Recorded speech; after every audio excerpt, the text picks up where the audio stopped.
Yeah. Ooh. Friday night. Daddy's homeboys. Daddy's homeboys and girls. What's happening, everybody? Glad you can make it back to the Unleashed show tonight. Stoked to be here. This is my thumbnail. I kind of did a little hillbilly photo session probably a week ago or something like that. Where's my hillbilly? You're frightening me, hillbilly. Am I frightening you, hillbillies out there? Anyways, I kind of reused that for tonight's thumbnail. I used a filter to make the cactuses look pink, and I thought actually that looked pretty cool. Sadly, there's a chemtrail in the very far back there that's ruining my shot, but what can you do? Anyways, let me jump in and say hello to everybody tonight. First guy I see on deck, Josh Krager. What's up, everybody? Hey, Eric, how you doing? And Jay Lee, how's your recovery going? And, of course, Kevin, I see your comment. I'm going to read it, buddy. Eric, did you see the hair metal chaos with Guru and Stevie? Also, I told Dahlia, you need to make this week's Fright Bite into a poster. She agreed, and then he threw in a pretty princess. Yeah, pretty princess. Yeah, she is a pretty princess, and that was a super fun Fright Bite that we had this week. Kevin is, let me take his comment down for a sec there. He's, of course, referring to Curse of the Merman. Yeah, that's right. We threw down a super dope Fright Bite episode on this past Tuesday night, Dahlia Dark and myself. And if you haven't caught one of these, they're a lot of fun. We have our own little Fright Biter community that shows up there that are just fun people that like to make jokes and they like vampire stuff and get a kick out of the Count and Dahlia. And we love seeing the same peeps. Occasionally we get some new faces in there, and it's a good time. Somebody was asking me on Facebook what AI I use for thumbnails and stuff like that, and I was telling them that we don't really use much AI aside from maybe some post stuff like special effects. I do have CapCut, so for Dahlia when she shows her superpowers and stuff, I have to, of course, use their app to do the laser eyes and stuff like that. I guess that's a form of AI. But as far as Dahlia and myself, we actually do photo shoots together, and we do look like that for the most part. I was like, I'm going to make a cool kind of behind the scenes that's going to be just for the YouTube subscribers and my Facebook subscribers, just to kind of show you a little I don't know, behind the scenes of what happens. We don't get together all that often, but this past weekend I was able to get her over here, and we did photo shoots. We of course shot Curse of the Merman, which when we do this kind of stuff, we don't even know exactly what we're gonna do. We have a basic idea what characters are gonna be involved, so we could have those outfits together or whatever. But we pretty much just wing it. I'd say in the time she comes, within a 3-hour time frame, we get together what the basic plot is going to be, and then I just turn into Stanley Kubrick or whatever. I just start directing, but it's funny because as Count Cracula, Count Cracula is really directing it the whole time, so it's I guess it's humorous in that sense if you were there watching it, because he's barking orders at Dahlia with his vampire accent. It's kind of silly, but obviously we green screen most of this, so there is after editing stuff that I have to do, and that stuff takes a while to do. It's cool where technology is at, where I could go in and do it fairly quickly, because I do edit it pretty much the day of the show. Tuesdays, I'm usually editing whatever bits, pre-recorded bits are going into the show, happen that day. obviously we had gotten together a few days before and shot the main parts, and then um, there were some plot holes in there where I had to like kind of go back and shoot a couple things to have it kind of make sense. But Dahlia is squashing my head. Ah! Ah! God damn it, Enter! Just make it easy on yourself and come with us back to the lab! cut. So I think it's actually going to be pretty cool. I was just a little bit before the show, I was trying to grab some things to maybe show tonight, and I just started looking at this stuff and how cool it was to see, and I'm like, man, I can't let this stuff go. I have to do like a full blown fright bite behind the scenes, and I have to do something special for the subscribers, because I haven't put anything up on YouTube for those of you that actually like subbed to the channel, which I do appreciate. I'm sorry for how slow I am.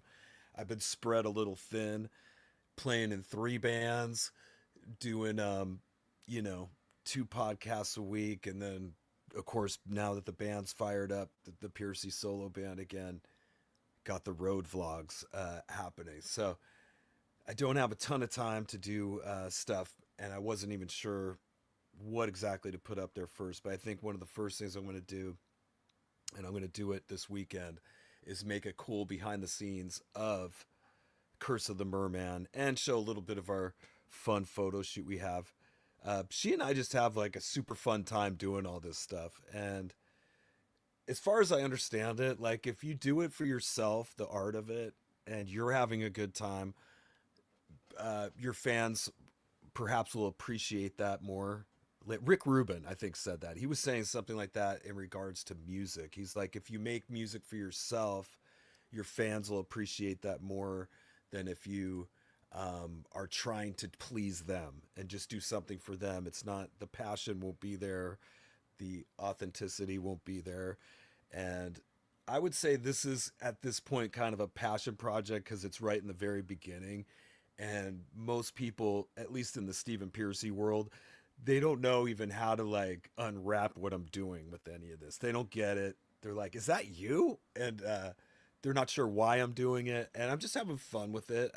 Basically, if I had to give a quick explanation, I found out that I enjoy doing comedy. I don't necessarily want to be an actor, but I just found that I was pretty decent with like comedic facial expressions and doing accents and stuff like that. And I have a decent sense of humor. And as I like got into the creative side of filming this stuff and getting into the directing aspect of it, it was fun. Like I went, man, if something happened with the music deal and I wasn't able to play, I would love to continue doing stuff like that. Plus, I'm able to do like most of the Fright Bite from home as a home office, and it doesn't. There's not a huge overhead to do it aside from having the platforms, StreamYard that we're on tonight, and of course we got a new computer to handle this kind of stuff, doing this kind of video and things like that. But overall, that's just us. Like, it's just Dahlia and me. We don't have anybody else helping with anything, nor do we kind of want to. It's like, so far, it's kind of a cool, like, underground type thing. And to me, that's something cool about it right now. Like, even though it'd be nice to be millionaires and that there's, millions of people that watch us, there's something lame about that too. And then you have to start catering to other people's visions, and too many people get involved, and the wrong suits get involved, and things get dumb and not cool anymore. But right now it's at its most innocent, pure, us really just doing it because we love it, and we're going to keep doing it. We just decided and I think we're going to get better at doing it. I know I sound like Marky Mark and Boogie Nights right now when he's accepting the award at the Porn Awards. Let me get back and talk to you guys before I just talk too much. God damn it. Spicoli, what do I do for a living, you asked last week? I work for the DEA. Wow, yeah. Hey, bud, let's party. I know that, dude. What are you people? On dope? Spicoli, can I get a get out of jail free card? That would be cool. Spicoli's funny, man. All right. You were in San Diego. You don't live here though, right, Spicoli? You live somewhere else, but you were visiting. Spicoli, I know that dude. It's DLR, son. Is it DLR time? You know I always got DLR. It's great for you, Spicoli. Come on. Oh, Lee Ming Incorporated. Hi, Eric. We have my brother Lu Ming joining us tonight. But there is one thing you must know. He hates jokes and humor. Well, I will try to be as unfunny as possible for him. I promise. Well, happy to have you here, Lee Ming. Lee Ming's been at the Fright Bites. He's a great contributor of his vampire humor and other stuff from his life, and we enjoy having him there. That's right, as well as Shoto Takahashi. Konnichiwa, Eric-san. Yes, konnichiwa, Shoto. Thank you for coming to our Friday night. We hope you have fun with us. Whew, Lu Ming, I suppose I'm here. I would tell a joke to lighten the mood. But that's always been its Lee's thing. That's kind of like the like the Chinese Brady Bunch, like Marsha, Marsha, Marsha, Lee, Lee, Lee. It's kind of similar. Anyways, Jerome loves Disney in the house. Hello, hello. Well, hello to you, Jerome. You know, we're always stoked to have you here, as well as that 70s guy. Hey, what's happening? And Daddy Goth. Greetings and salutations, my fair friends and acquaintances. Well, I know all you guys probably dug seeing the little behind the scenes. Yeah, made me want to post that because a dude was being totally nice on Facebook, but he thought when we were doing our photos that it's like the AI thing that everybody's been doing. Of course, it's fun. I've dabbled in some of that, where you just give it your photo and it makes you look way better than you really are. And, puts you as like you would want to be remembered, and that's nice. And it even does it as far as like professional LinkedIn photos, that it's not a huge stretch from where you at, but it looks like you on your best frickin' day and the best lighting, the best professional Hollywood makeup could have to offer type scenario. And it's cool and everything, but as of right now, I have to say the Fright Bite's kind of old school as far as like 90s anyway, you know, green screen, practical effects. I know I had to just get some more, like these aren't AI. Hold on. I got so much crazy stuff that look at that. I don't know. We get real props and stuff here. One thing that's going to be coming onto the Fright Bite that's going to blow your minds. This is from Jim, who gives all the good gifts, right? Hey guys, Beelzy here. I'm gonna say everything that Eric can't because it would be politically incorrect, but I'm gonna say it. Anyway, how dope is that? Still working on what I'm gonna do for his vibe, but to have our own little ham puppet added to the Fright Bite's gonna bring a whole new dimension to it. So be sure to tune in on Tuesday. Tomorrow I'm gonna be heading up to Pomona again, which is to Dennis Hill's neighborhood, and that's where all the crazy peacocks are. It's like a Dr. Seuss town that he lives in up there.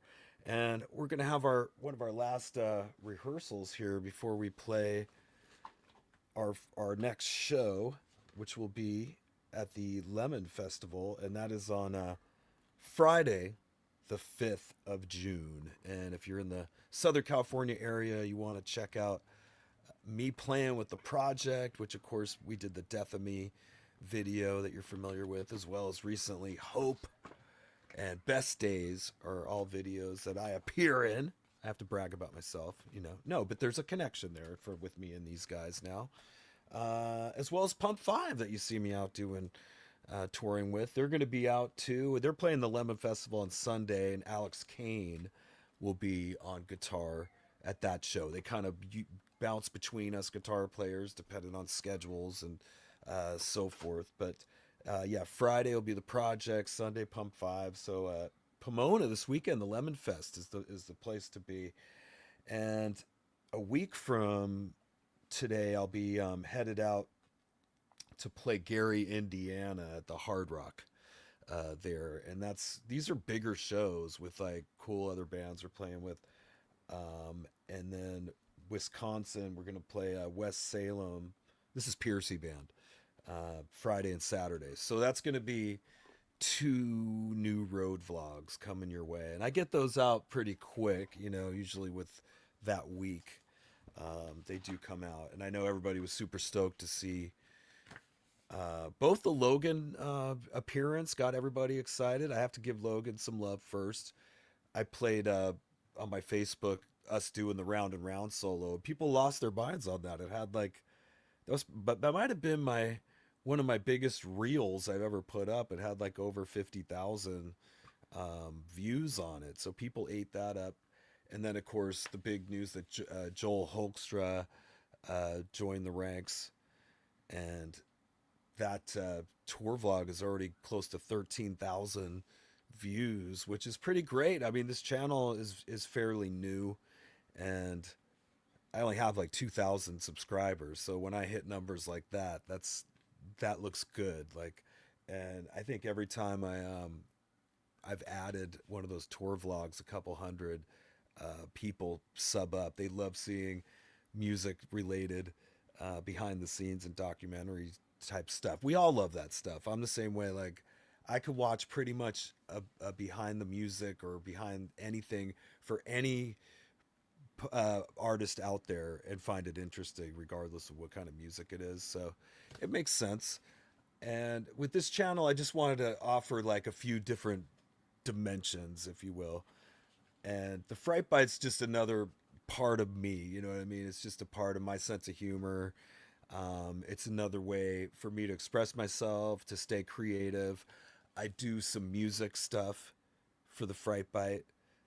There's ongoing themes I created, as well as the theme of the show itself. Like, there was no AI used. Like, there's absolutely no AI used to do any music that you hear in the Fright Bite.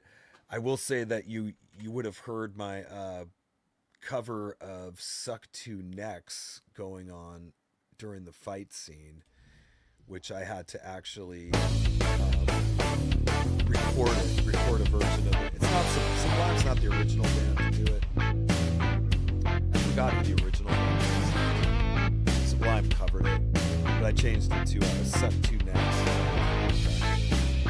And, yeah, anyways, I pulled that back out for this last fight, but I want to get rid of the vocal part here. Sucked on a neck till the day she died. Take a big hit, that's a good sense of media. Anyways, that was probably the only like one I didn't write, but I had to actually like cover it or whatever for the thing. And then all the other music, whether it's like the goth dance club scenes or whatever that have that kind of goth music, I create all those things on there.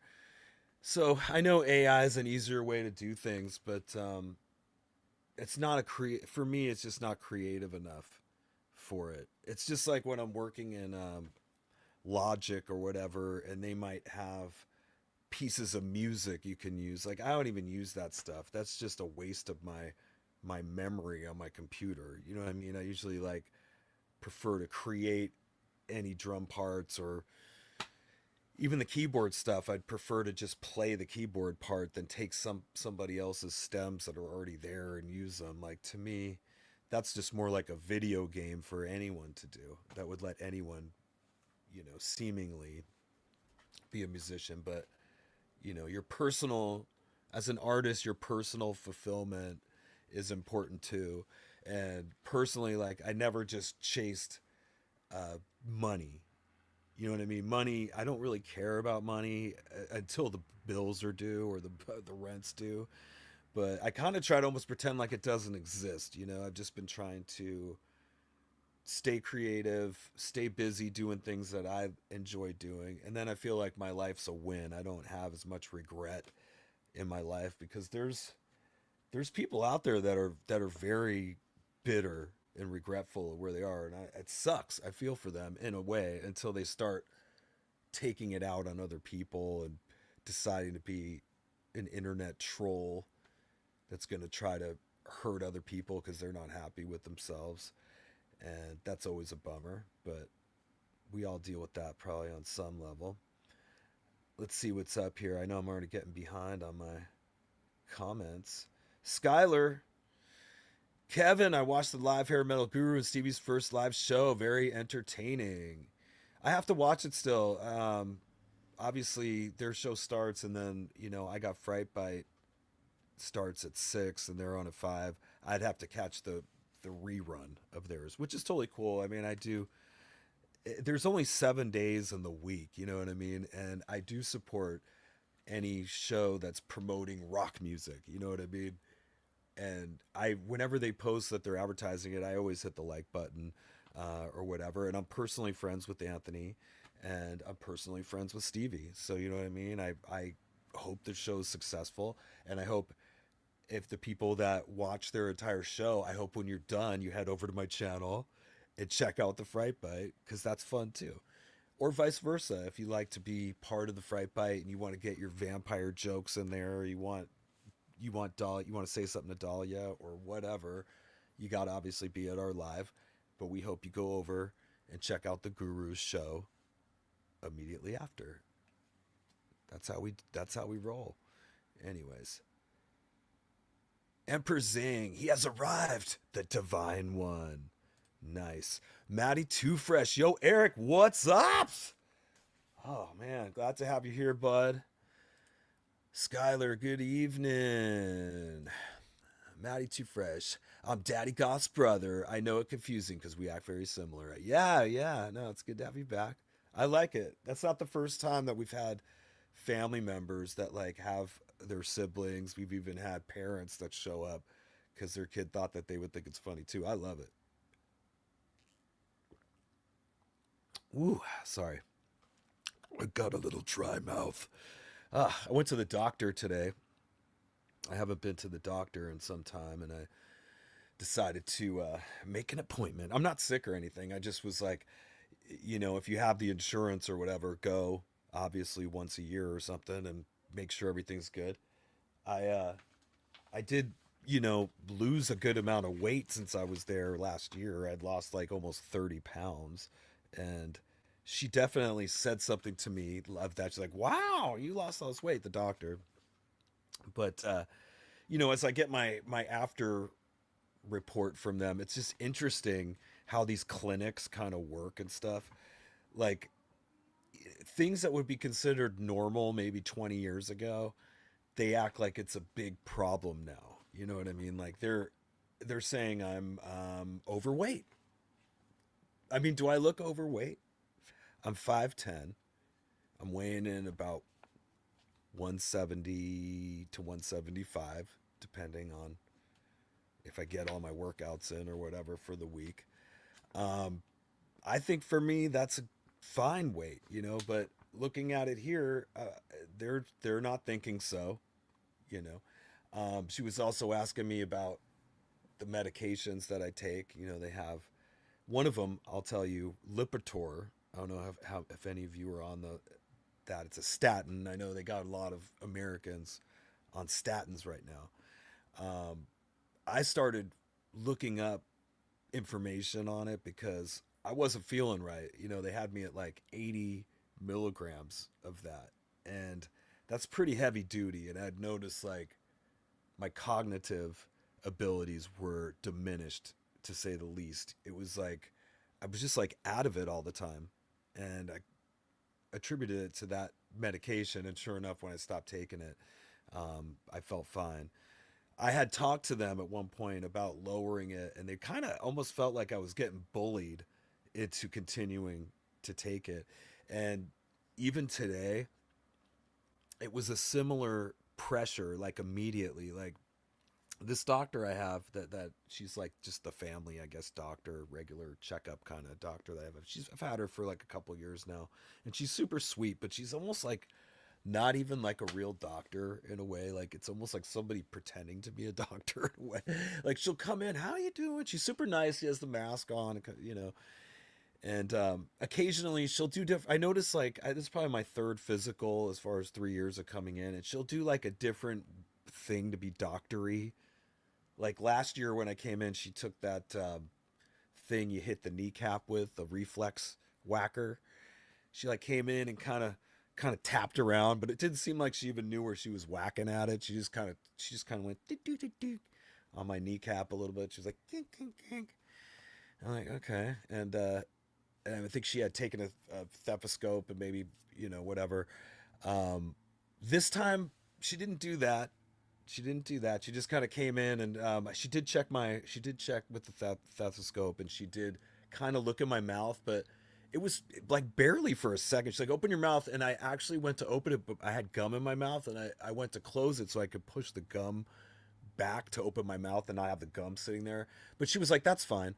Like she was able to determine in the 1 second, I went, like that. Oh, you're fine. I just noticed it wasn't very thorough, I guess is what I'm trying to say.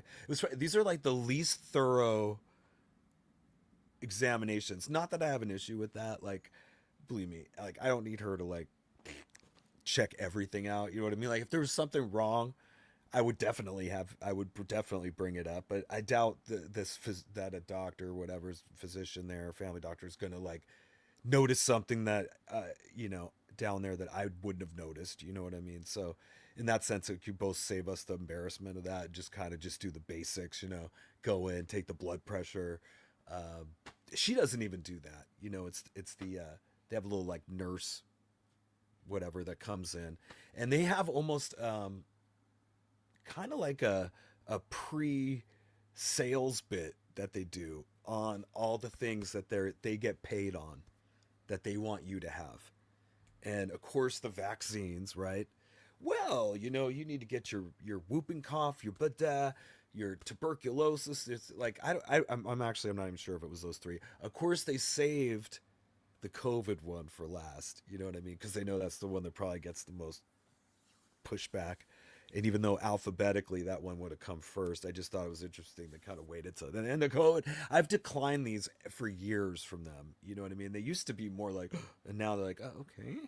But I have to tell them I don't do any of that. No, none of that. You're not doing any of that to me. I also was going to decline some AI thing. They wanted me to like sign something that had to do with like recording the sessions and AI and all this stuff. And I didn't sign it. When I got in there, they were like mad about it. I don't know if they've had to like explain this to a lot of patients or whatever, but like, no, this is just for if we have to do like a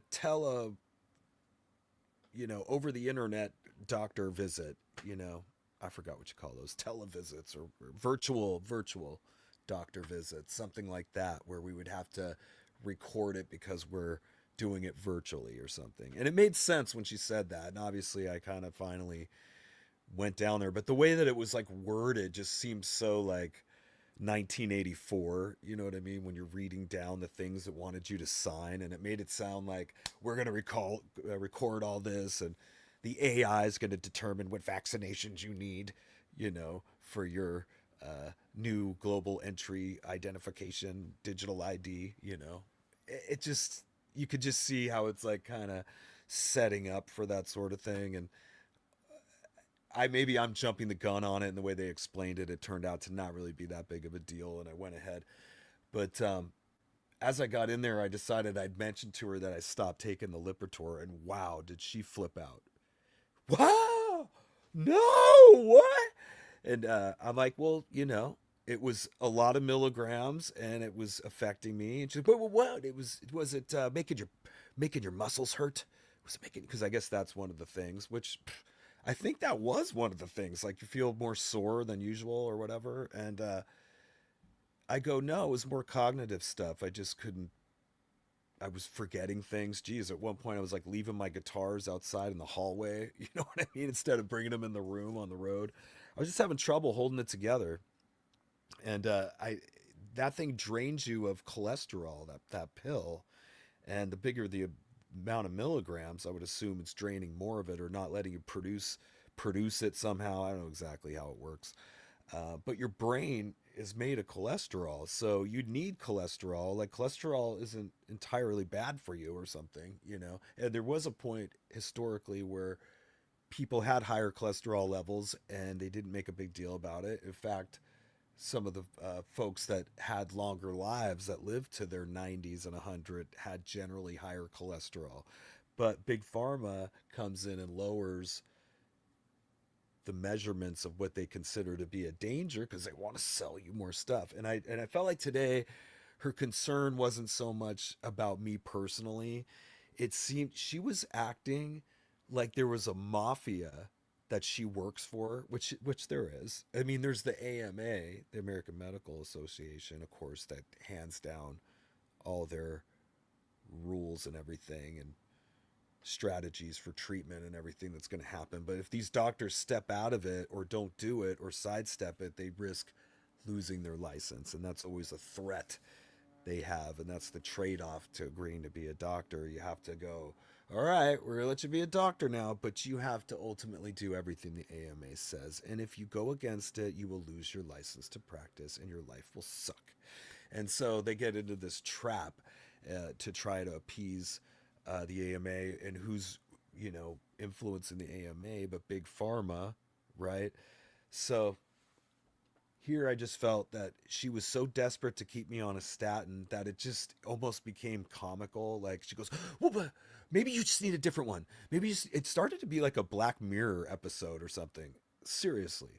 Like she goes, maybe you just need a different one. And I go, I don't know. I'm concerned about early onset dementia and things that have been reported with being side effects of this drug. And she's like, "Oh, we'll give you a lower dose. How does that sound?" And like I was in sales for like a long time when I was younger. Like I've told you guys I did telemarketing. I've been trained by Tony Robbins. Like I know when you do these different tie downs and different, that would be better for you, wouldn't it? These certain things that you learn in sales where all of a sudden when it's being used on you, you're like, wait, you're not doing that to me, are you? And in fact, they are. And even though this lady seems nice for the most part, when she was downselling it to me to these different, first a different medication, then lower milligram doses. So she finally got to, okay, what about a 10 milligram every other day? It got to that point. And I go, what? You could order up whatever you want, lady. I don't know what I'm going to do. What I said, which seemed like the most reasonable thing, and I said this actually before she even went into all these other downsells. I go, look, just order up some blood work. I would like to see where my blood stands right now. If it's as good as it was when I was on the Lipitor or has gotten better, I know I did the right thing getting off it. If all of a sudden it's worse, let's talk about maybe, changing what it is, changing the milligrams, right? That sounds like a more reasonable thing. We had to go back and forth for like 5 minutes on this before I pulled her back around to it. But this is how she ended it. She goes, okay, well, we're going to order this up for you so you can have this until you see the cardiologist because we don't want you to die in the next 2 weeks. When in reality, when you find out like how much benefit these medications have, in a lot of cases, you find out that maybe it gives you less than a 10% advantage than somebody who didn't take it, but the side effects are horrendous, and the amount of people that get them after a certain amount of time is pretty significant. So is it worth it to you to have a 10% improvement knowing you're going to get on early onset dementia or have some kind of kidney failure or something? Is that worth it? Like, I don't think so. You know what I mean? Just because they have their statistics, but she'll bring it back around to a fear thing of, but your heart, you have the heart thing. And I'm like, So anyways, we have the blood work that's going to happen. I'll let you guys know how that goes.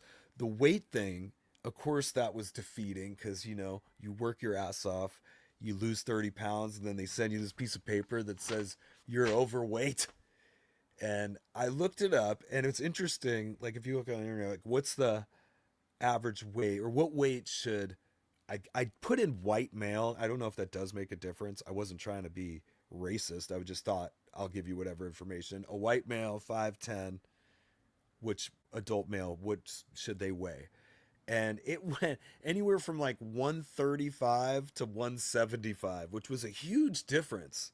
You know what I mean? I was just thinking, wow, somebody that's 5'10", that only weighs 135 pounds, like, what would that look like? That would be a very stick thin person with very thin bones. I don't know, not very dense bones, I would imagine. But they do categorize like different body types, and it does affect the overall weight. So we're just not everybody's built the same. Like, I'll never look like Bruce Lee. That's just not, I'm not genetically made like that. You know what I mean? It's like I have whatever my ancestry, and this is the body, and it's not, I'm not like hugely muscular, but I'm somewhat muscular.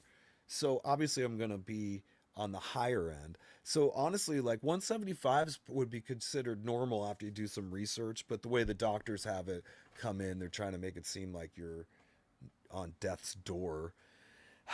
What are your guys' experiences at the doctors? Do you ever feel like you're getting pushed into taking medications that you probably shouldn't be taking? And how many medications do they have you on? Like, I've finally like weaned it down to about 3 from 5.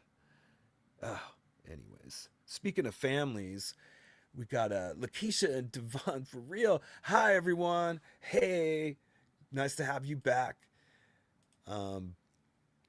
Dale Groot, happy Memorial Day weekend. Yes, American friends. Memorial Day weekend. What do you guys got going on? You got any barbecues? Got any parties? I just got the rehearsal tomorrow, and I'm going to suggest that we do turn it into a barbecue. It's Memorial Day weekend. You're calling a rehearsal a Memorial Day weekend. There better be a barbecue there. I'm going to talk to those guys tonight. Unique Davis Saveron. Hi. Hey, you know what I got for you? You know I have it. Wasn't she pretty, princess? She a pretty princess. Yeah. Yeah, pretty princess. We got Hell Thrap. Let's go. Yeah, let's go.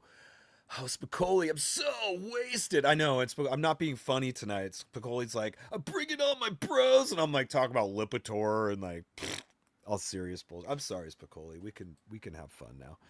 Oh man, Skojo wants everyone to spark it up, and it doesn't have to be whacky tobacky. It could be your barbecue or something. You can just I don't know, whatever your addiction is, food, marijuana, I don't know. We all have our cross to bear. Mike Hardesty, what's up, Jay Lee? Everybody wants to know how Jay Lee's doing. Let's see. All right, Rockstar, fire it up with us. Puff, puff, pass. Whew. Spicoli's upset because at the Fright Bite I can't really do that because Dahlia will throw holy water at the Count or pull out her giant crucifix if he used to smoke on that show. So it was a no-go. Oh my goodness. Okay. Yep, Spicoli wants us to know being stoned all day, every day, it's hard to lose weight. Man, it can be. It can be. I don't know. I try to like, if I could just eat twice a day, that's pretty good. Like, I'll try to wait till around 10 a.m. and then I'll make some breakfast, and I try to have breakfast ready for Susan gets, if she's home on a couple days of the week, but Tuesday, Wednesday, Thursday she goes to work, and when she gets back I try to have a nice home cooked dinner for her just to let her know what that's like, you know. Does she appreciate it? I don't know. She's getting a little tired of the crazy neighbors around here, to be honest. She's lived here at the beach house for 6, almost 7 years. And this is really a vacation-y beach. The beach is loud. Like the beach has thumping cars, people screaming, fireworks exploding, sirens. It's its own thing. I've gotten used to it. I love it. I've been seeing her for 6 years, but I I've been living here for almost 4 years, you know what I mean? And I'm just like used to it. But you can tell that she's kind of come to the point that a lot of people have come to that we've known, where they're done with the harbor. They're done with this beach life and they want to go to some quiet. And she feels that she's like at that point. So she's like deciding whether she's going to pull out or not. And as we speak, she is looking with her friend at other places. But I told her I'm keeping it open and trying to encourage her that she shouldn't go because I think it's a bad idea. Rent is so much anywhere you go. And she and I have a good deal here, even as roommates or whatever. It's just it doesn't make sense to me. Like, how do you look at the ocean and not go, you're in paradise like that? You walk on your patio and you're like, holy shit.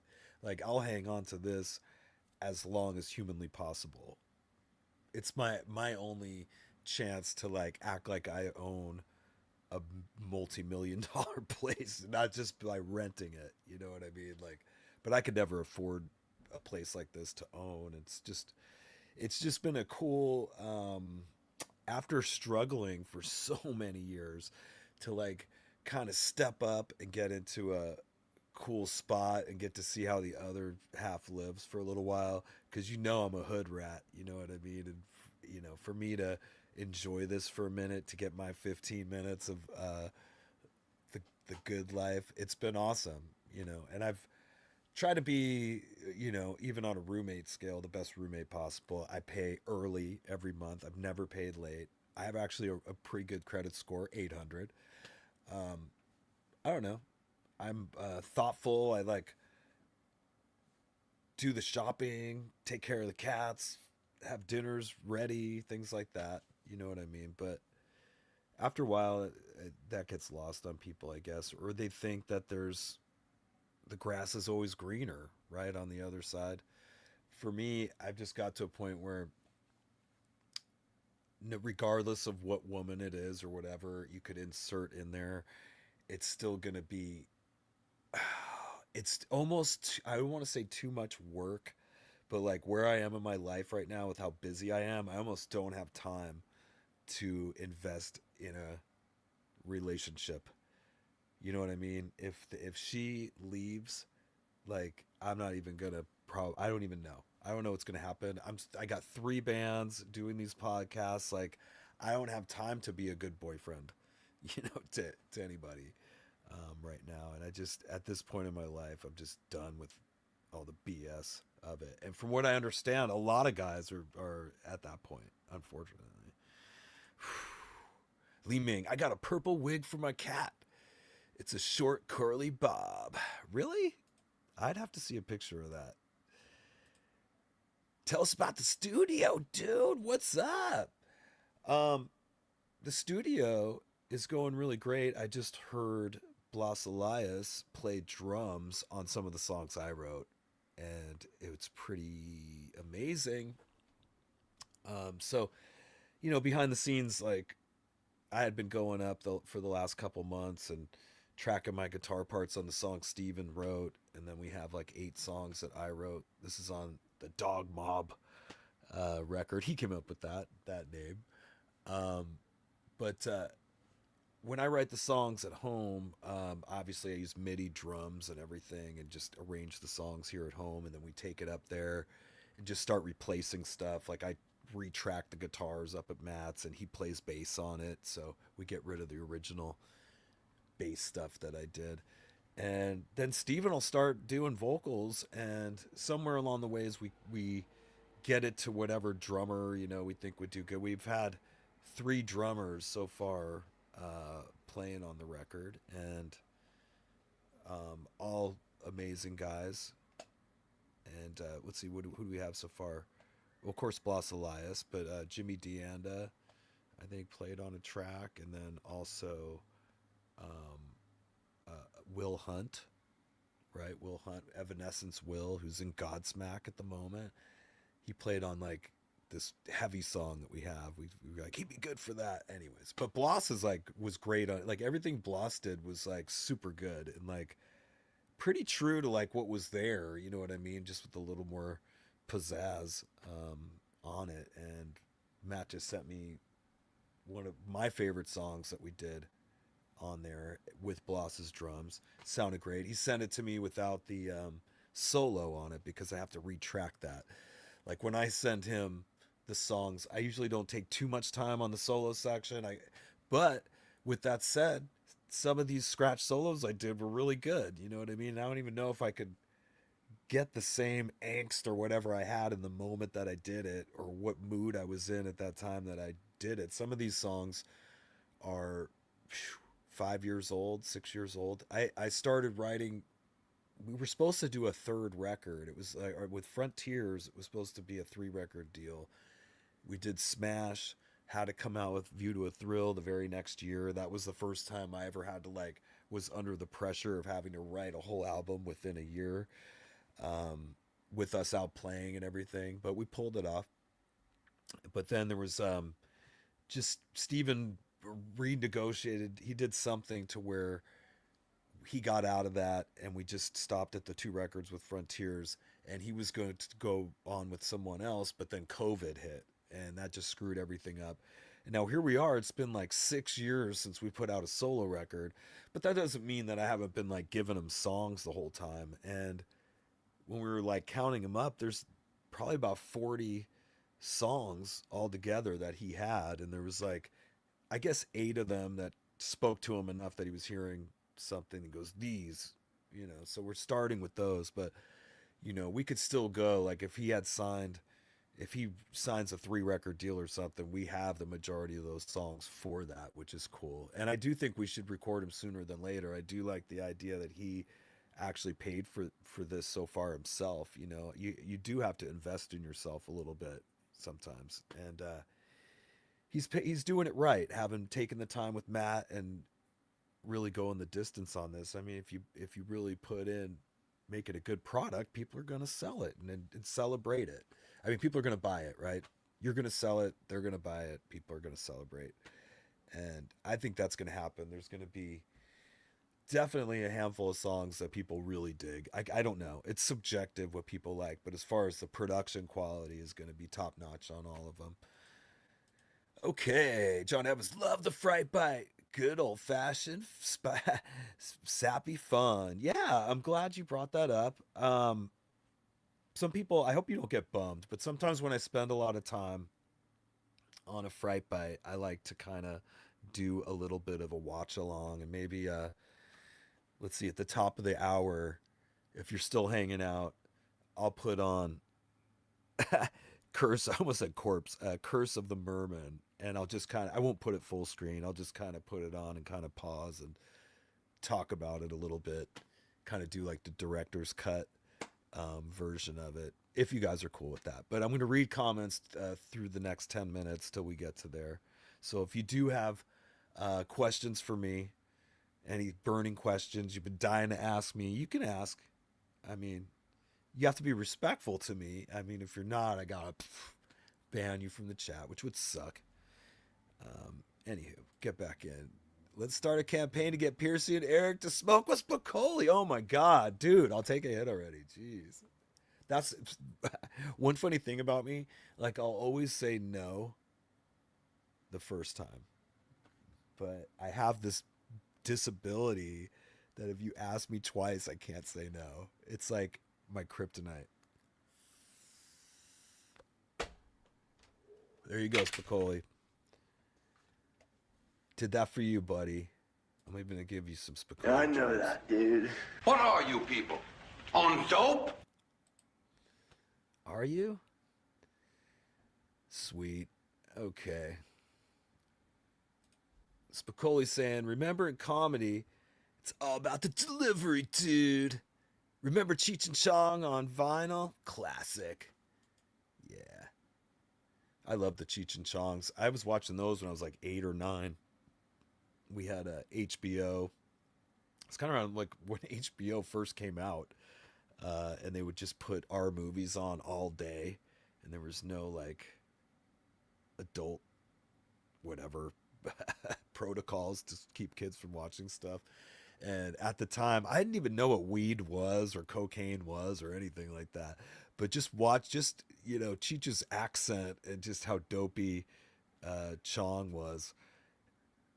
I thought it was amazing. Like Up in Smoke, just him like drinking the pee and giving him, you know, the laundry detergent, saying it was Coke. It just, I didn't really even grasp all what was happening, but to me, I had never laughed so hard up until that point in my life.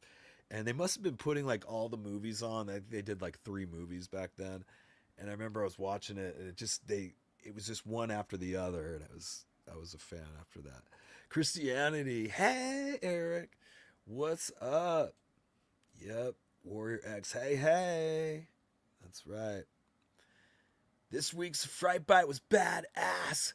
Great work, Eric and Dahlia. Well, thank you very much. Yeah, I kind of knew that it's probably wasn't gonna have like a crazy turnout because there was a lot of stuff going on, and but seriously, it was like probably 3 days of work to kind of put that together. And like we started the Fright Bite, it was like I could see up at the top like how many people I got. I swear it was like 4 people there. I was like,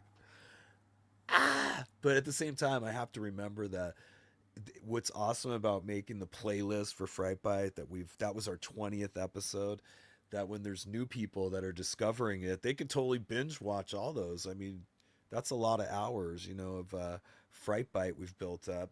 And I do have a lot of outtakes. I have a lot of cool stuff. I was thinking about editing them down and putting a best of the missions and things like that together, and just maybe fixing them up a little bit.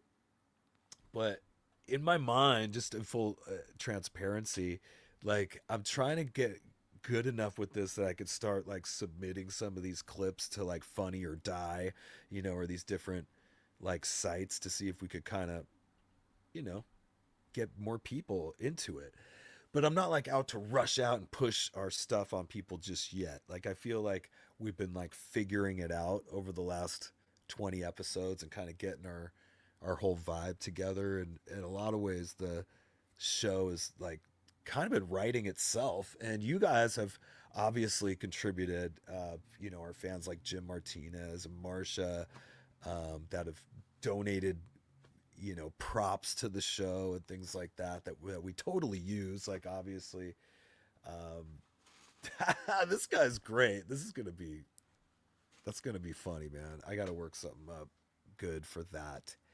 But we really appreciate all you guys coming out to it and being a part of the show, and for sharing it with people that you think would like it. You know, people like you that laugh at that kind of stuff and like don't take life too seriously, and of course think vampires are cute, you know, or can be. Anyways. Woo, Pump 5 music. Pump 5 plays the Lemon Festival on Saturday. I am so sorry. Why did I say Sunday? This is Steve from Pump 5. Pump 5 music. Pump 5 plays the Lemon Festival on Saturday at 3:30 on the main stage. Do you hear that, everyone?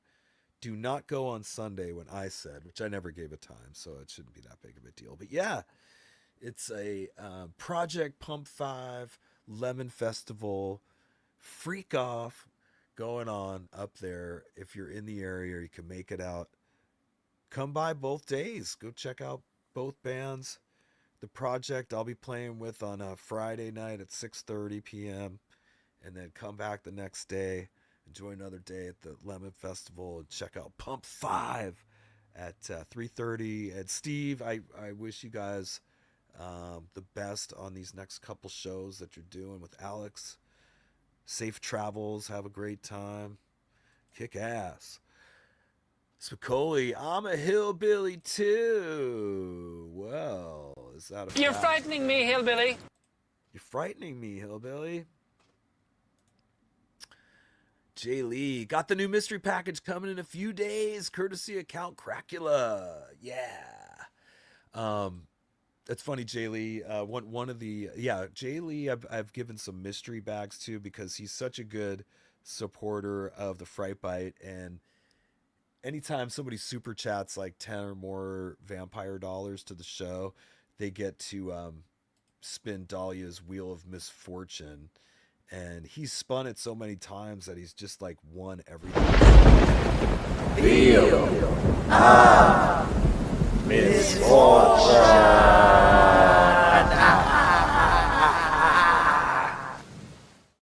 The Wheel of Misfortune has like mostly bad things that can happen to you on there, and then there's a couple of good things. There's like the Fright Bite autograph poster. There's usually a T-shirt, and but he's won everything, and he's like he wanted something else. So I thought of doing like just a mystery bag where I just kind of look for things that I got around the Fright Bite Studios and the Stephen Pearcy recording studio here, Studio B, if you will.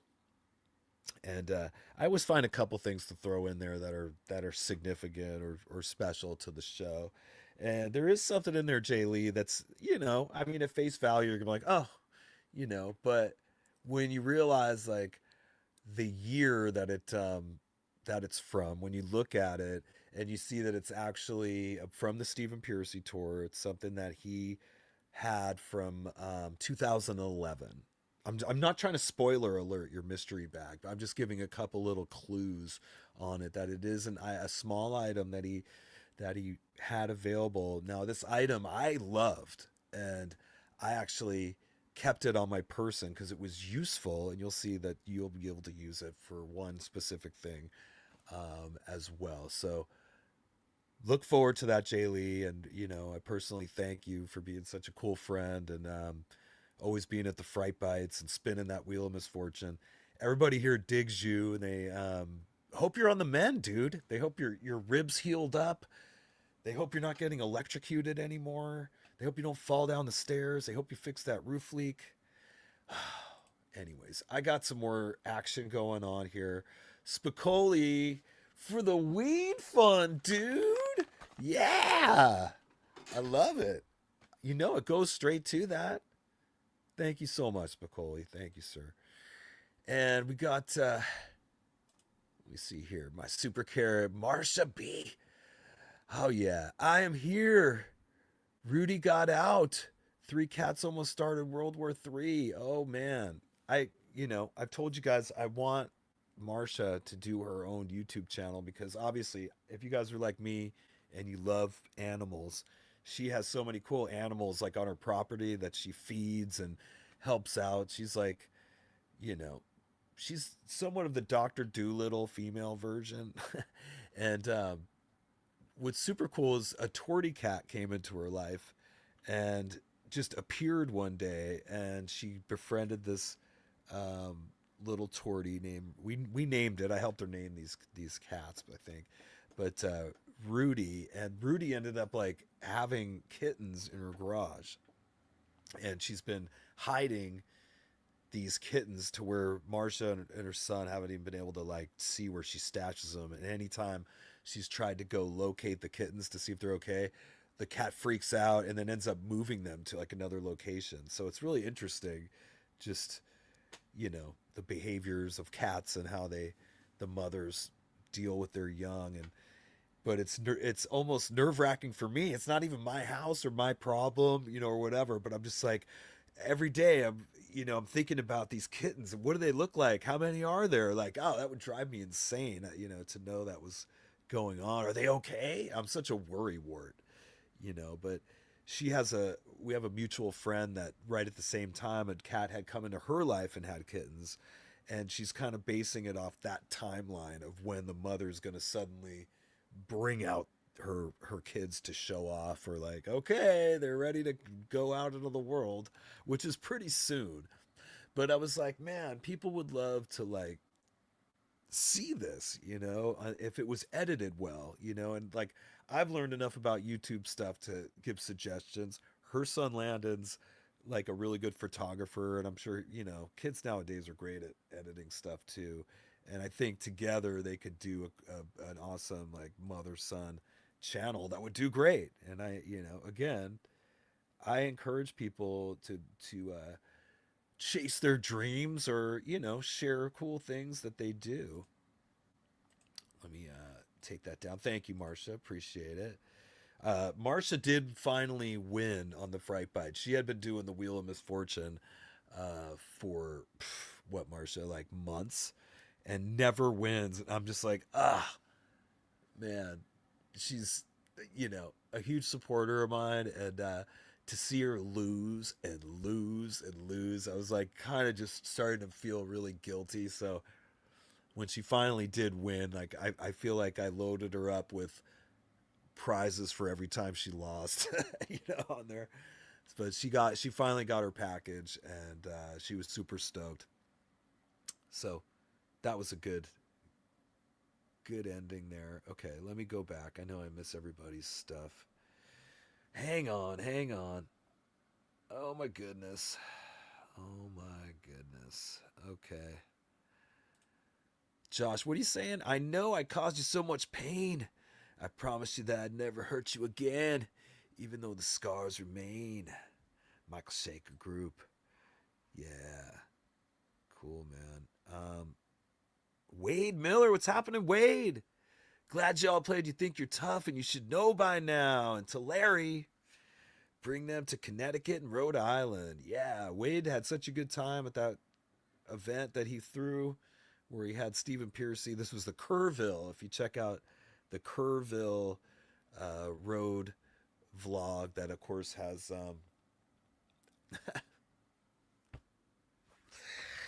anyways, don't listen to me. At Kerrville, check it out. Logan, God, what am I saying? I had a total brain fart for a second. It had Logan on guitar, right?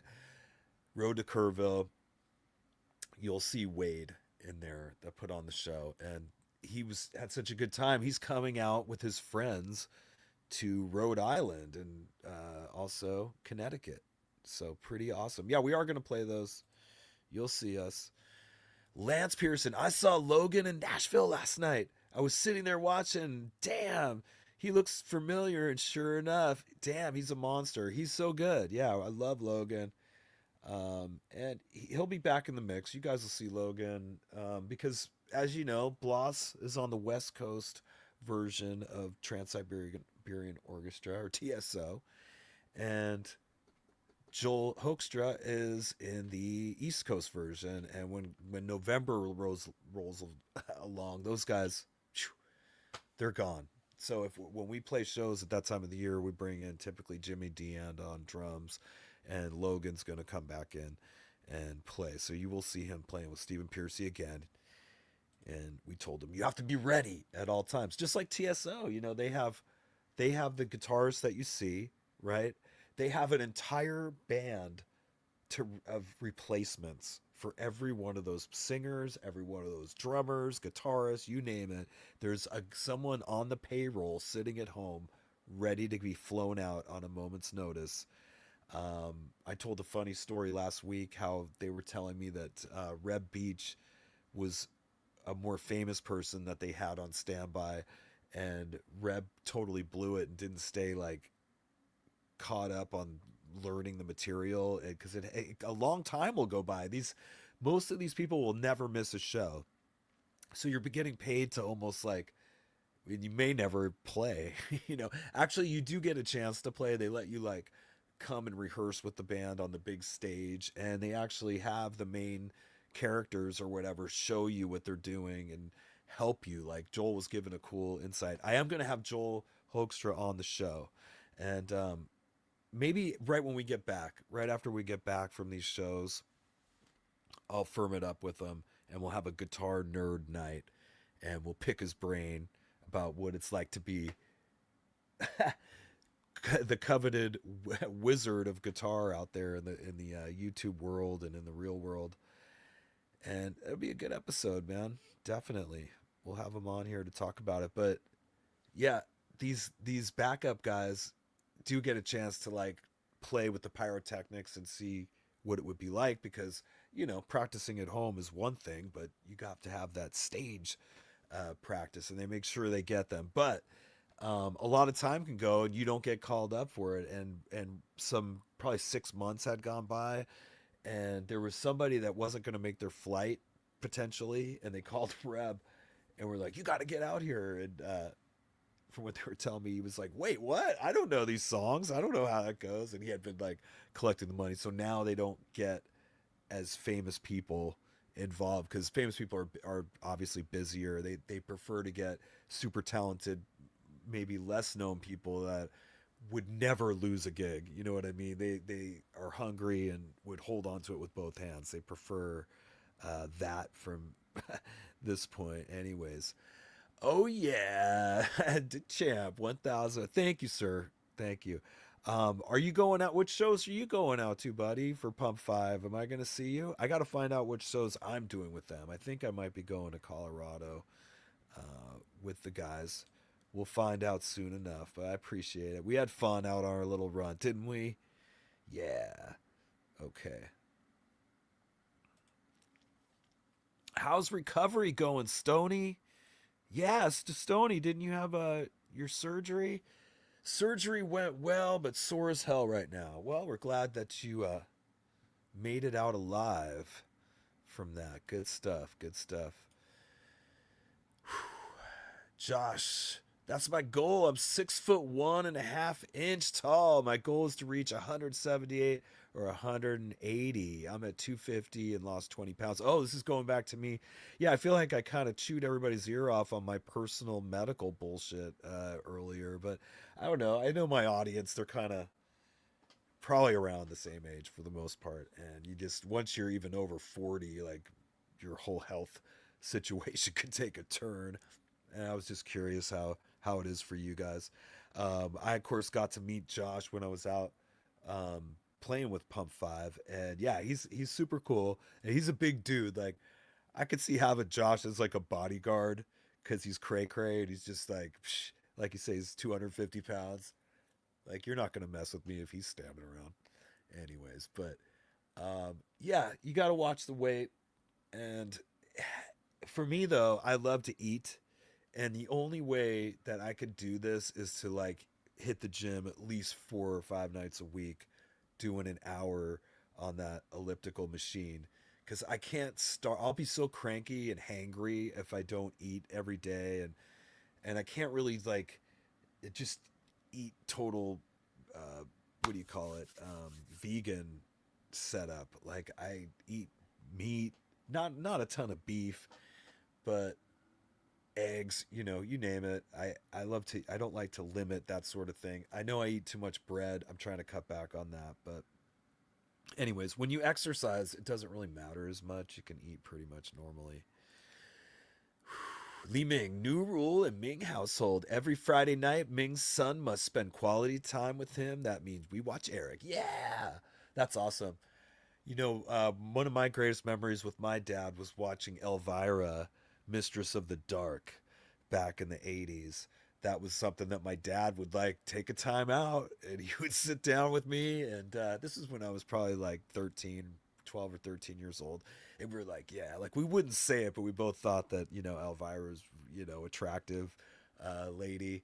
And we loved the schlocky, humor that the Valley Girl kind of humor she brought into it. And obviously when, with the fright bite, that's a part of my upbringing, so that's where the inspiration to do such a thing comes from. And I know I said I'm going to do a watch along. I am going to do that, but you guys have so much to say tonight, and I got to keep you guys involved. John Evans, data, give me your data. All right. Willie Wayne, hello Erik, hope you're good. Yes, I'm good. I went to the doctor today. I mean, I think I'm good. Blood pressure was good. Oxygen saturation, 99%. Yeah, I mean, they're just saying that I'm overweight still. And I don't know. Like when they say something like that and I'm like 175 pounds, I don't think that's really overweight. Like how weak and small do they want me to get to be considered, healthy or whatever? Dotson 200SX, do not let these doctors, health practitioners, providers bully you. I'm confident you can discern what's best for you.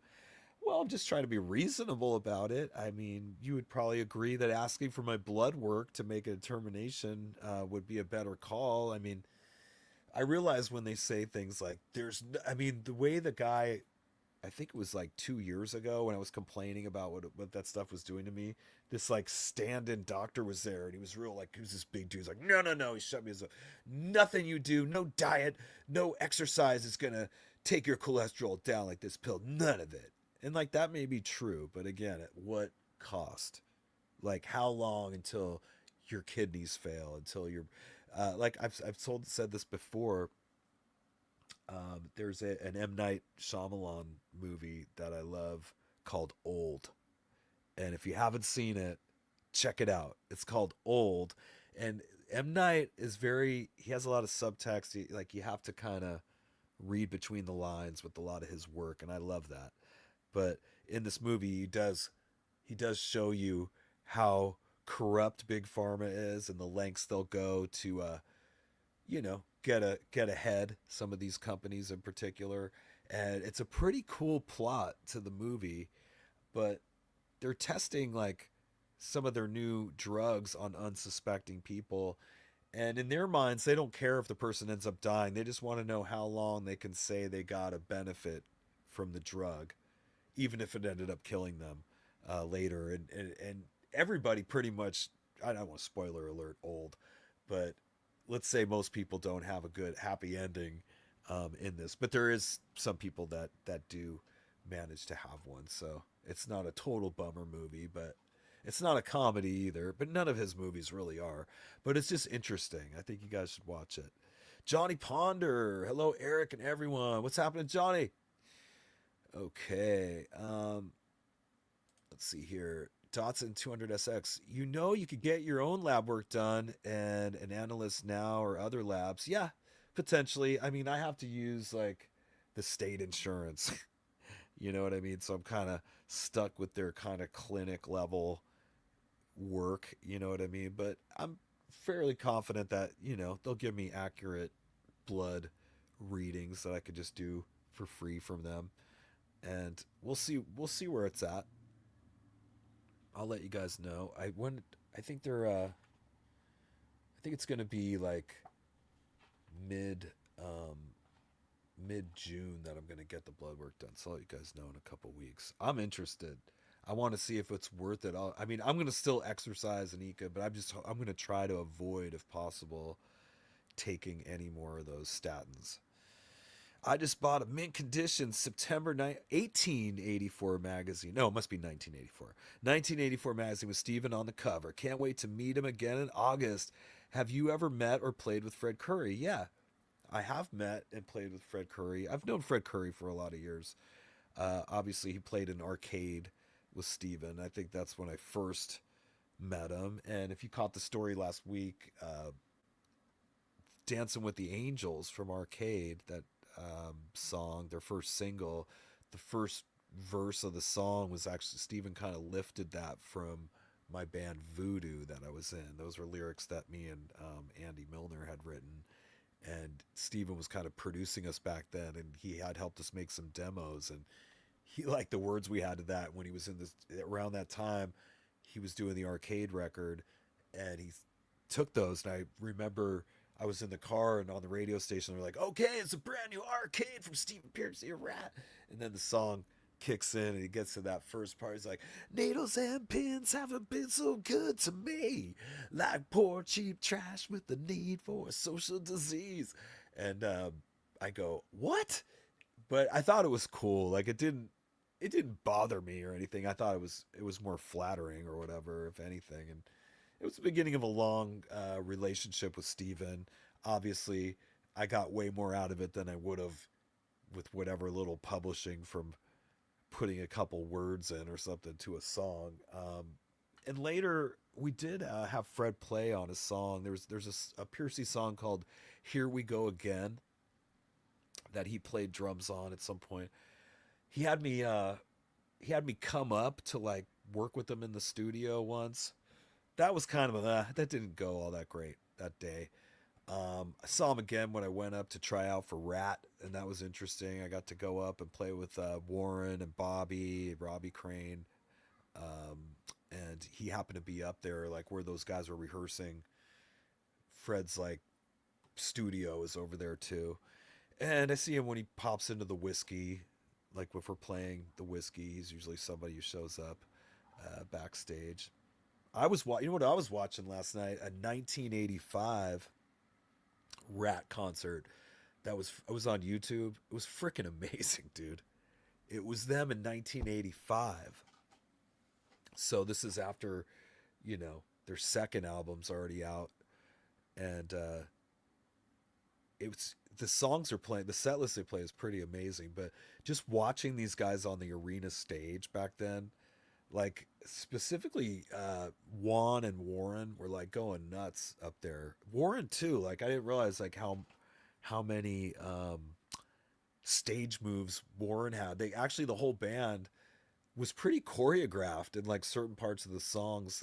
Certain parts of the set they had their cool moves where I mean you had to be kind of fluid, not a dancer, but to like I wonder I'll have to ask Steven like how long they would rehearse that stuff for, because back then in the 80s they had these huge budgets and they would, I think, of course get those big stages together, and it would probably be in a warehouse somewhere, and I'm assuming they probably rehearsed for like a couple weeks to get a feel for it, because I mean some of it's dangerous, like the staging, like the little catwalks and stuff that they would walk on and stairs and stuff. It's a little sketchy.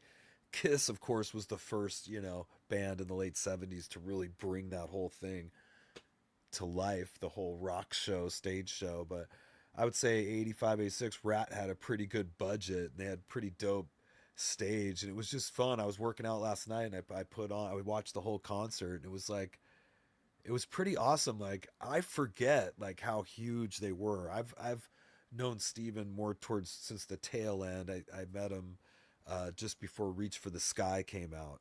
He moved into my neighborhood here in San Diego, and so I've known him from like that point. But the first time I saw Rat in concert was probably in 1990 at the Whiskey. Believe it or not, like they played like, and I've said this before, you can see that show on YouTube. Look up Rat at the Whiskey, and I think it's like 1990 or 91. I was like 17 years old, and I talked my way in. I said I worked for some magazine or something. They were like, yeah, whatever. I think honestly, like the Whiskey, it might even have been all ages, so I don't think my age mattered. But I think I had to BS my way in because I wasn't. It was a real like, Rat was a huge band, so to play the Whiskey, this was like a private radio. Like you had to win tickets to it or something from KNAC or something to even like get in. But somehow I got into this thing, and it was like, it was a pretty wild night at the Whiskey. But that shows there, they opened with Shame, Shame, Shame. It was kind of right around the Detonator era. But everything that happened in like 1984, 85 was like its own thing compared to that. Like by the time Detonator was out and I was finally seeing him, Rat had already kind of went, got to the top of Mount Everest and was already on their way back down. They were past the snowy part, you know what I mean? And even though at the time it was really relatively short amount of time, but a lot was going to change. There's the whole landscape, as we know, music was starting to change. But in that early 80s heavy metal era, when heavy metal was the coolest thing around, timing wise, Rat could not have shown up at a more perfect time for this to totally capitalize on being cool looking, really great musicians, without a doubt. I mean, the Rat music totally holds up 40 plus years later, and that's a long goddamn time. 40 years ago, I'm looking at this, but it just, in a lot of ways, I was just proud of Steven and his life. You know what I mean? Just seeing him just at his peak while I was working out last night was just something to behold, And then I was thinking about, man, look at like how crazy famous this guy was, the millions of records, all these things. And he decided that he wanted me to be his friend for all these years. And that just,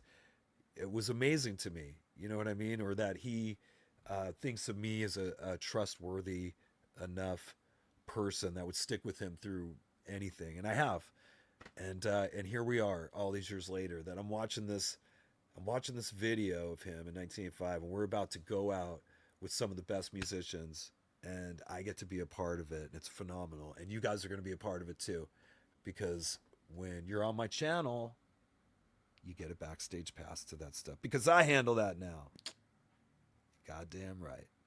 Yeah. Okay. Let me get back in here. Get off my soapbox.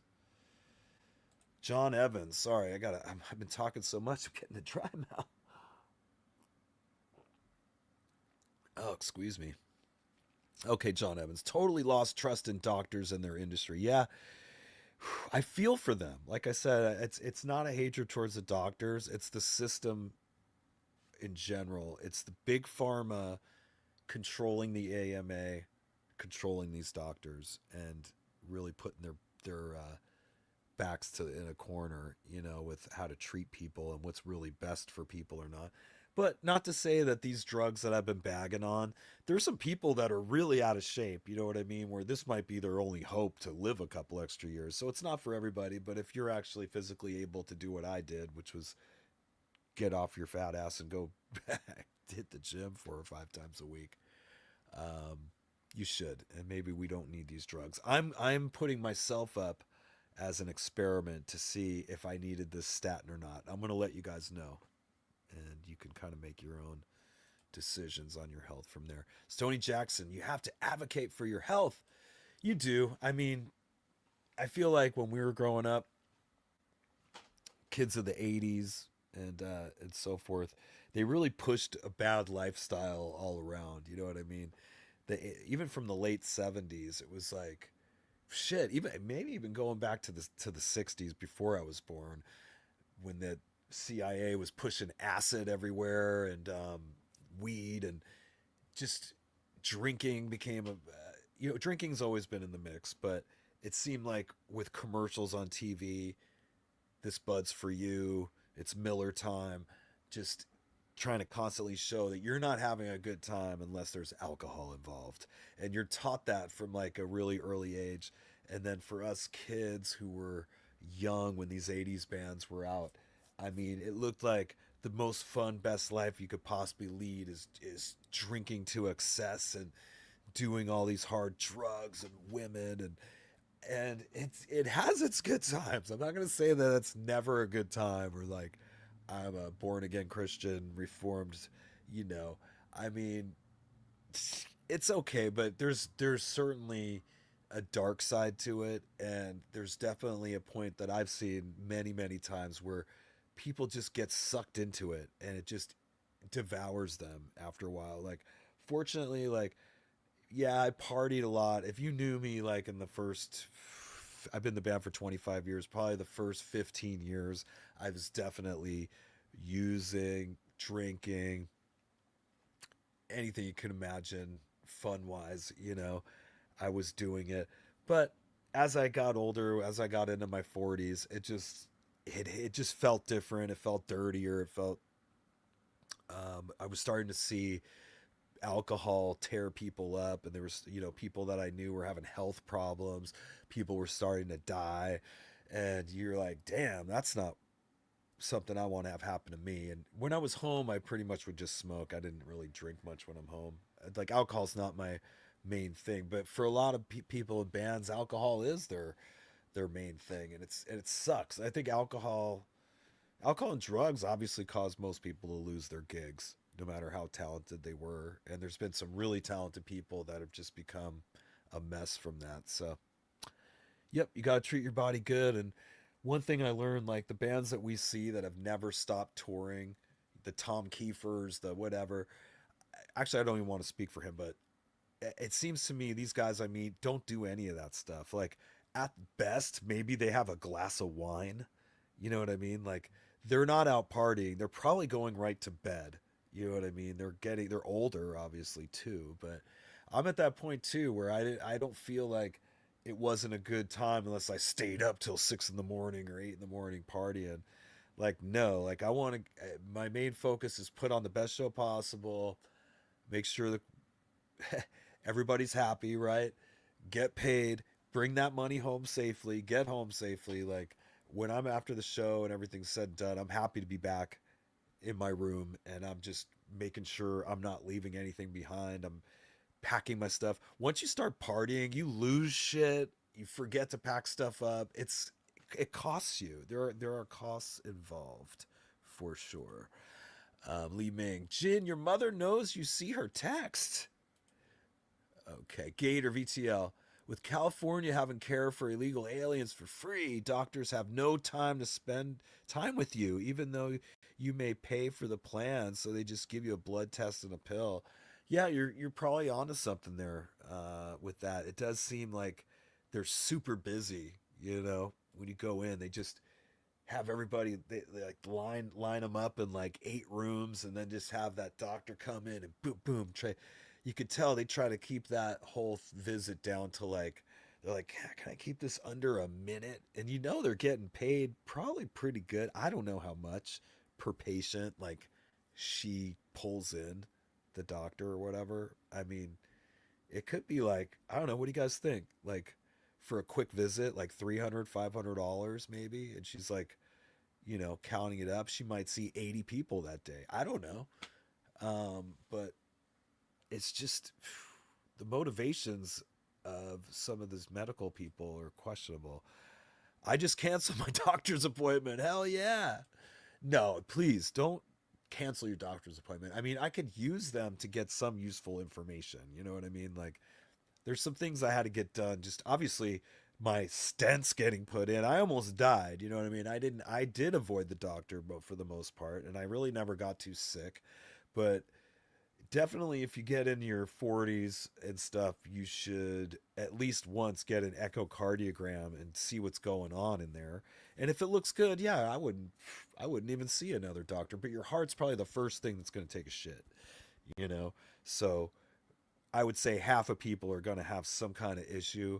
So if you're around our age and you haven't done this yet, just go in and see what's going on. Don't be scared about it, because even in my situation where I didn't realize it and I had the worst outcome of having a heart attack, they fixed me up and I'm okay. And I'm doing what is it, 6 miles a day on the machine or whatever. So I still kick ass. Like, I'm not an injured person. You know what I mean? I was the most active person on stage, but Joel Hoekstra is a very active TSO guy, so he's gonna make me have to step my game up. I can already see that. This last show, we were like running back and forth on stage. Like, it's gonna be like that, and I love it. I need to be challenged that way. And I've heard weird stuff. Like, there's some people that don't know me at all, or that try to smear me out there and say that I am jealous of people, or my motivations were rooted in jealousy, and that could not be any further from the truth.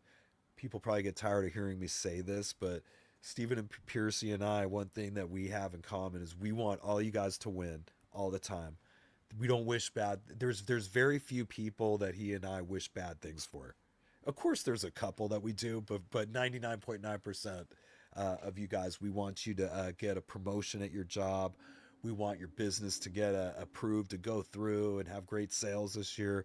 We want, I don't know, your office to have pizza day twice a week. Whatever it is, if it's your band, we want your band to write a kick-ass song and have sold-out concerts and keep our music alive, as far as rock. There's no way that I'm jealous of anybody, even in like the last 7 months that I was off the road. I was still liking it when I saw any of my friends that I know that are in bands that are, hey, we're playing here or there. I wasn't angry about it. They have nothing to do with what's going on with me. You know what I mean? I just know what they go through. I know the sacrifices that they make. I know how hard it is out there. And for me to hit a like button and let my people see what they're doing and that they're playing, how hard is that to do? It's not that I'm sharing their post necessarily on my page, but I still can afford to give them the like at least and show that kind of support. And the bands, the Bret Michaels bands and the Lead Forward bands and that do the same for me, LA Guns or whatever, that Bullet Boys that like my posts and stuff. I appreciate that. I like when we're all kind of the same, not this, yeah, kind of the same team, right? The rock team, if you will. But I definitely I couldn't be I'm not a jealous person. Let me just leave it at that. I don't. I mean, I'm always aspiring to do better, and I don't consider myself to be anything that spectacular. And I'm always like a student of sorts on guitar. I'm always like striving to get a little better on it. But in my own personal journey, I've come a hell a long way in the last 30 years of playing guitar, and there's a big difference between sitting there noodling at home or whatever and actually having to like put on a concert on stage or be responsible for some platinum guy's album that's being written or whatever. It's like, it takes a lifetime of dedication to get to that point, and I'm not going to let somebody knock me off when I've worked this hard. So sometimes you guys see me get upset and like have to defend myself. Like the first time that I started doing these shows, it wasn't because I was looking to start a community and wanted to get on my soapbox or whatever BS. It was because I was being defamed out there, and I had to kind of set the record straight. But as I started it and was able to kind of talk with everybody, and people were coming back, and I go, well, they're enjoying these hangouts, so I will just make it a weekly thing. And I promised that I was going to do that, and I've stuck to it. The only times I'm not here on a Friday night is if I'm playing a show. And if I'm playing a show, that means you're getting a road vlog. So it's a win. At least half the Fridays of the year I'm here. And if I'm working a lot, it's a good thing too. Anywho, let me see. I'm behind in the chat. They're talking about doctor stuff. And let me see. We got Aaron. He's saying he just bought tickets for July 12th show. And he's third row. Rat and roll, baby. Yeah. Good deal. Good deal. I hope that's a Piercy solo show. I see something on my calendar. I don't know if is that the DeMartini? It's possible. We'll see. But either way, go see the DeMartini shows too. They have 2 gigs left, and then I'm pretty sure it's going to be me and Joel from there out. RDT, doctors are full of crap. I was on 10 meds and now down to 4. Yeah, there was one, like I finally got a new cardiologist, this female, and she's the first one that went, like they had me on blood thinners for like 3 years, and she's like, oh wait, you don't need to be on this, and like took me off it. And I was thinking, man, that was irresponsible. The guy that I had for the first 3 years, who always acted like he didn't remember me whenever I came back. He was like, and he always seemed really nervous, and he seemed too young to be like a good doctor. He was definitely younger than me, like by a lot, and I felt like he was reading a script of what to say instead of actually being confident and knowing what he was doing. You have to hold him to task or take him to task or whatever. Dotson, they do push meds. The pharmaceutical rep stands around in the hallway with food, and they paid for the bait for their medical staff with, and they pitch their new shit as the residents, etc., load plates. Well, Dotson, it's funny you say that, because that guy showed up while I was there. I went to sign in, and not 2 seconds later, this dude in his polo shirt and his Dockers comes in. He looked like he was about 60 years old. He was a rep, big pharma rep.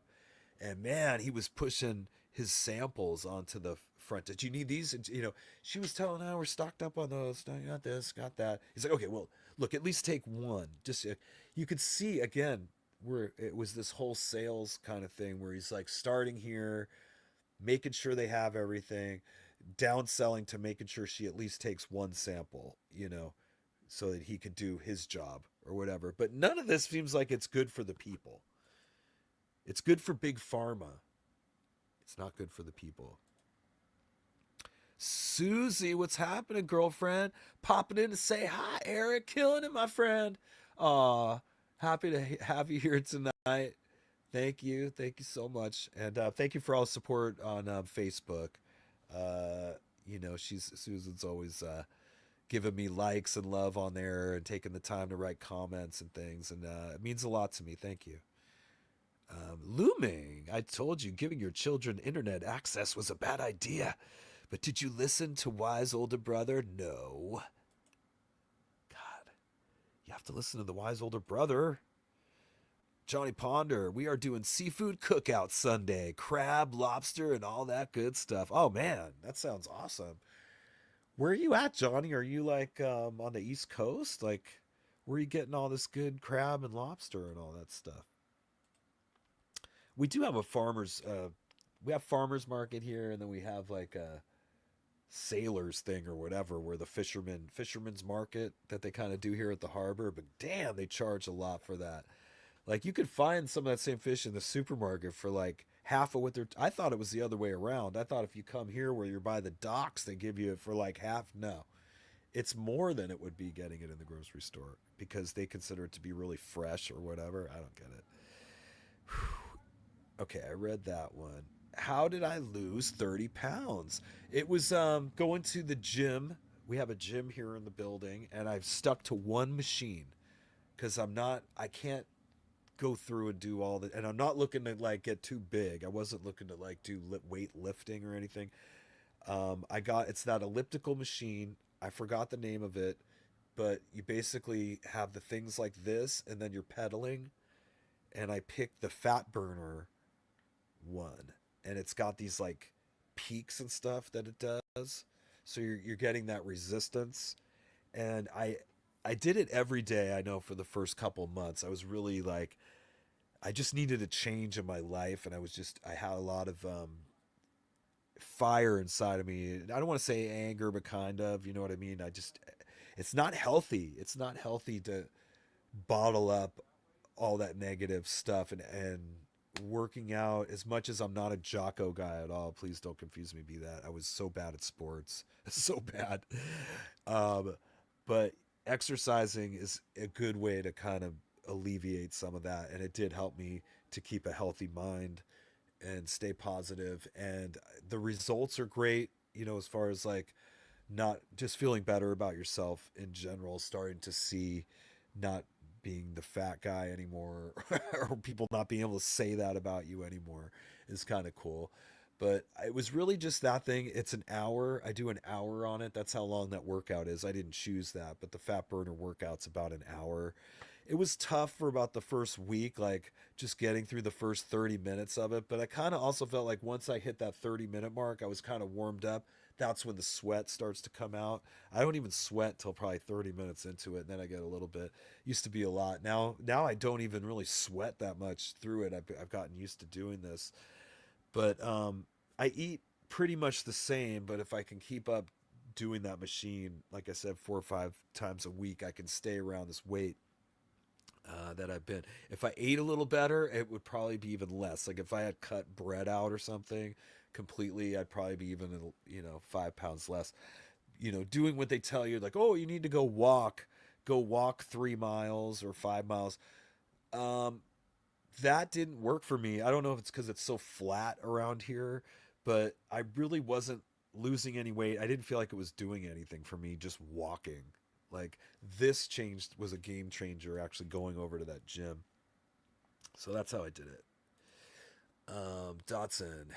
And they pay for vacays that medical staff attends to get their CEUs, like Bahamas vacays and stuff. Yeah, that's another thing. Now that you mentioned it, Dotson, I could hear him saying something like that to her. Like he was having this conversation. It was like the front receptionist nurse, and he goes, are you guys going to go to the party? He mentioned some kind of party, right? And that was kind of weird. Like he's not part of this healthcare system or whatever, True Care or whatever. But he's coming in, big pharma guy, and he's talking about some party. And I think that's what Dotson's talking about. I mean, you're talking on the higher end, sending everybody to the Bahamas. That's probably bigger offices. This is just some small little clinic. You know what I mean? It's like a tiny little house you go to. Jin Ming, Dad, I am a legal adult. I can make my own decisions, Good stuff. Lu Ming, in China, you belong to parents till you're 25. Hey, you know what? They probably let better kids into the world by doing that, I mean, young kids have to do desperate stuff sometimes to get by. Ask me how I know. I left home when I was 17. How about you guys? What age did you get out? I mean, I'll be honest, I wish I stayed at home or was able to have a good relationship. Maybe if I was more respectful to my parents, that they would have let me stay till I was 25 and save some money and not live such a hard life, you know. But I had learned the hard way. But I did live to tell the tale, and everything kind of worked out in the end. So that's it. Sean, Marky from back in the day, you guys were like Robin and Warren. Oh yeah, Mark De La Rosa. So are you? Sean might be San Diego, dude, but he's referring to Marky De La Rosa, who's like a super cool guitarist that we got in my band Voodoo probably around 1994, and he was a cool addition. You know, it was like the '90s were getting away from the hair band image, and he had kind of more a punk rock image. He had tattoos. He was a Filipino kid, and he had like super cool kind of mohawky hair, and you know he wore like overalls, and he had his tats, and he played a Gibson Nighthawk. If you know what that is, what guitar that at the time they had just like kind of come. I don't know if that's when they came out in the '90s, but he was super stoked to get that Nighthawk. And anyways, we did good with him for a couple years, and eventually he got into playing with some other bands and just kind of left us towards the tail end of our thing. And I mean that band was pretty much over with soon after, and then I ended up playing. Oh, you know what? He played in 13A, right? Which was the Asphalt Ballet guys. They took him in, and when he left them, Voodoo was done, and 13A called me up because of that Marky, Eric, whatever connection that we knew each other and played guitars, and that's how those guys, Jay Ulrich and Mike Kiner, that's how they found me and called me based off of that. So interesting stuff. Ooh, Skylar wants to know if Ming lives in the same house. Yes, we live in a two-family house. Well, that's super cool, man. Our country's really gotten away from that. Not to do another soapboxy thing here, but there was a time when, like, you know, families had their own they had family businesses, and people did live at home for a while. Then they would maybe fix the attic up and move up into there. Next thing you know, they're buying the house next door. They stayed in the same area. They helped each other and had pride in their families. And, you know, I think nowadays we lost that. It's just a rat race, and, you know, just everybody needs to be independent and alone and separating from their families. And I don't know, like my upbringing, you know, my grandfather was in the restaurant business. My great grandfather in Jersey City on Newark Avenue, had a diner, and my grandfather ran it. It was like a family business, and it's just things changed or whatever. It got too violent or whatever. Drugs changed a lot, changed the landscape back then. If you ever seen Scarface or whatever, that's probably around that time period. And as disco came in, my grandfather finally sold the place. But if that hadn't happened, if the crime and drugs hadn't happened, I would probably be still there, and I would have probably run that restaurant, you know, at some point. But no, that didn't go down. He sold the place to turn into a discotheque for a while in the late '70s, and then ultimately my dad got a job transfer to California. So that had its pros and cons. Obviously, the biggest pro is I'm in California. Really, the biggest pro was that I met stephenpearcy, because if we hadn't moved out here and we didn't end up in Carlsbad, I would have never met him, and that was a full life-changing. That became my life, right? And that would have never happened unless we came out here. But what sacrifices were made for that? My entire Greek and Italian family on the East Coast were left behind. You know what I mean? Like that whole big family vibe of cousins and uncles and things like that were gone. You know what I mean? Like, and social media was not around until whatever, the 2010s, Right. So I do see them now. Like, I'm happy to say some of my cousins and stuff I have on my Facebook, which is nice to reconnect because you remember these, you know, these people from when you were kids and you're looking at your family photos and you see yourselves as young cousins and stuff. And it's weird to like go, you're born on the East Coast and then now you're on the West Coast. And like my dad doesn't even live here anymore. Like he lives in New Hampshire or whatever. So it's like, it's just me, my mom, my sister's out here. My sister started her own family. I never had a family of my own, but it's just kind of us, and we don't see each other all that much. You know what I mean? Um, but it is what it is. You know, it's like I'm happy with this life. I am happy with how things turned out. I do not have the regret that some people have. There's certainly been times in my life where I was struggling and wondering what I had to do to get success, but it's really three words: don't give up. That's it.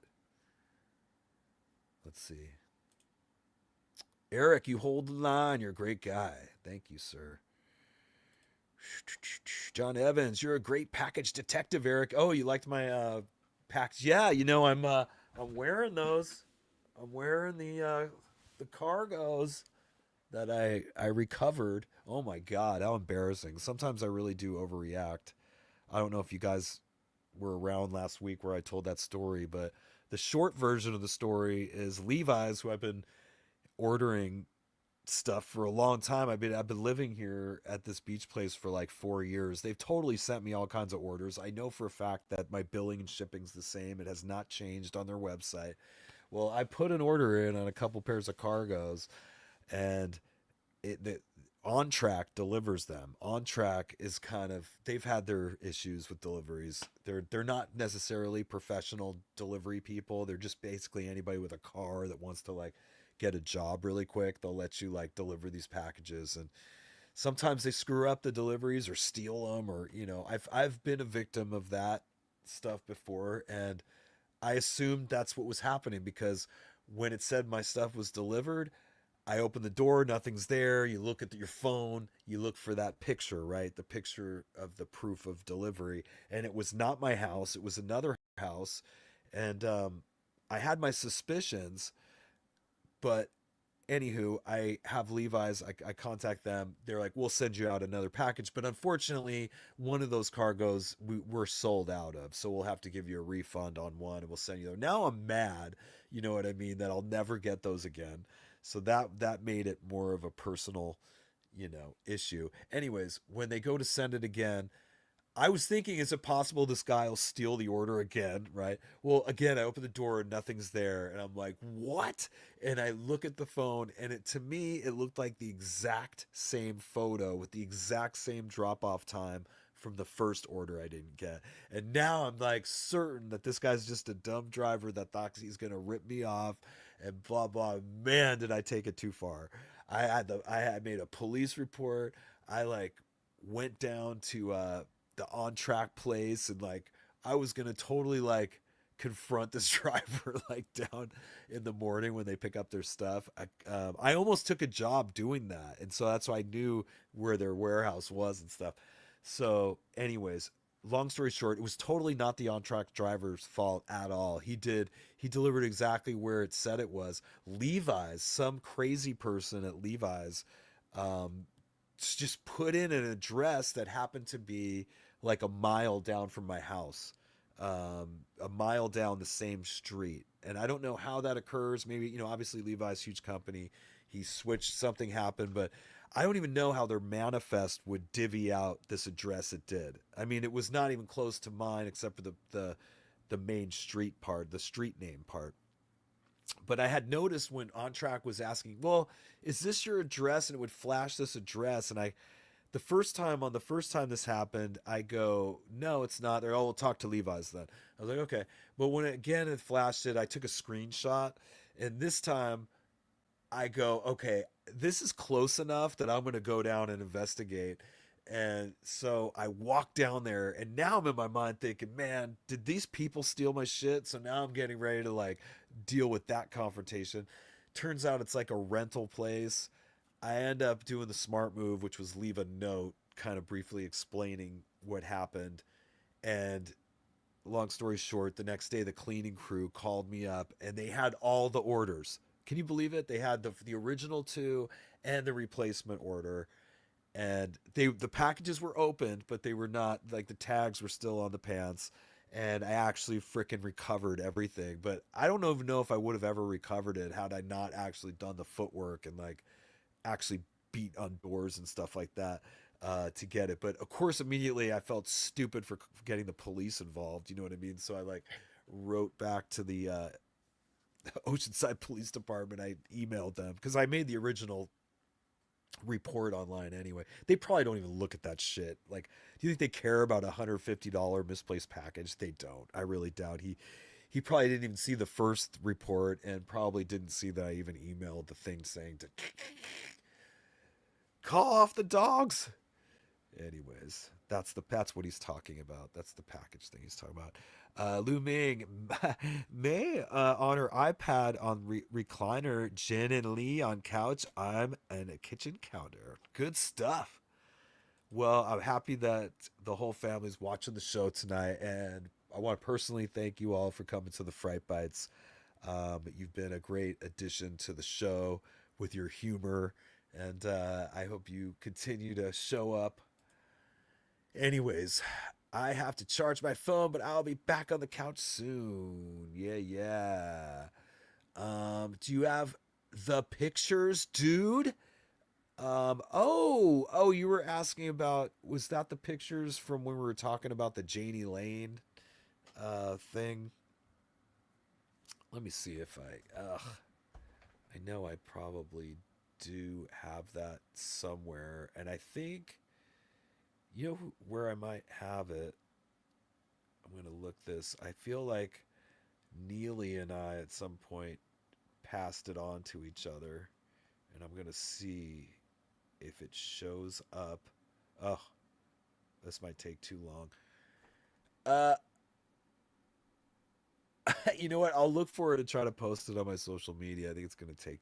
I notice when too much time goes by on a text message, it won't always let you upload the picture that you shared. Maybe Neely got rid of it or something. Let's see.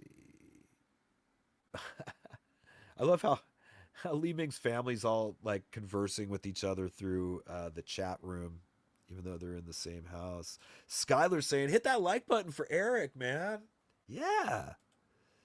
Hit that like button. No, that's cool you guys hang out with me on Friday nights. I dig it. Joey Hamilton, big fan. Well, thank you. Thank you, sir. Frank Sicko, what's up, brother? Still got that pick collection. Oh, thank you so much. I'm getting ready to do another pick collection. I'm such a procrastinator. I think about all the stuff I need to do all the time, but I just don't follow through. It's just a matter of like getting the artwork. I wanted newer artwork because, you lose some weight, you want new pictures, right? And I feel like the pictures I had from before, I was heavier. And so for this pick set, I want to do it up cool. And I should have those in like probably the next 6 weeks. And I'll put them up on the website and have them at the shows. I'm back on the road next week with Pump 5. All right. Good to hear. Good to hear. Safe travels out there with those dudes. Dots of 68 people watching. Spike the lag. Show some love. Yeah, we got a decent crowd tonight, man. Good stuff. I know we're playing in Rhode Island. I could tell you that. I could get Steven's site. If you go to official stephenpearcy.com, go ahead and head over to his tour page on the website. And yeah, we got Davenport, Iowa on May 29th and Lake Charles on May 31st. That's the next two shows. Got Hard Rock Live in Gary, Indiana on the 12th. And then West Salem, Wisconsin on the 13th. You were asking me about Rhode Island, right? Okay. We're playing Bally's Event Center, Lincoln, Rhode Island. It's on August 8th. Learn more. Let me see. Yeah, we must just be headlining it there. Well, Bally's is a casino, right? So this is a casino show. It's probably a fairly early show, I would imagine. So because they want to get you in there gambling, right? But Bally's, that's going to be pretty dope. Have you ever been there? The Bally's in Lincoln, Rhode Island? Well, if you haven't, go check it out. August 8th, 8 p.m. Stephen Pearcy featuring Stephen Pearcy. Erik Ferentinos listed second. That's pretty cool. Joel Hoekstra, Matt Thorne, and Blas Elias. That's right. What a damn good show it's going to be. Good stuff. All right, Lee Ming's got something to say here. Next year, I am moving to house I rented near your college dorm. It is 2 minutes away, so we can spend time together. I can even sit back in your classes.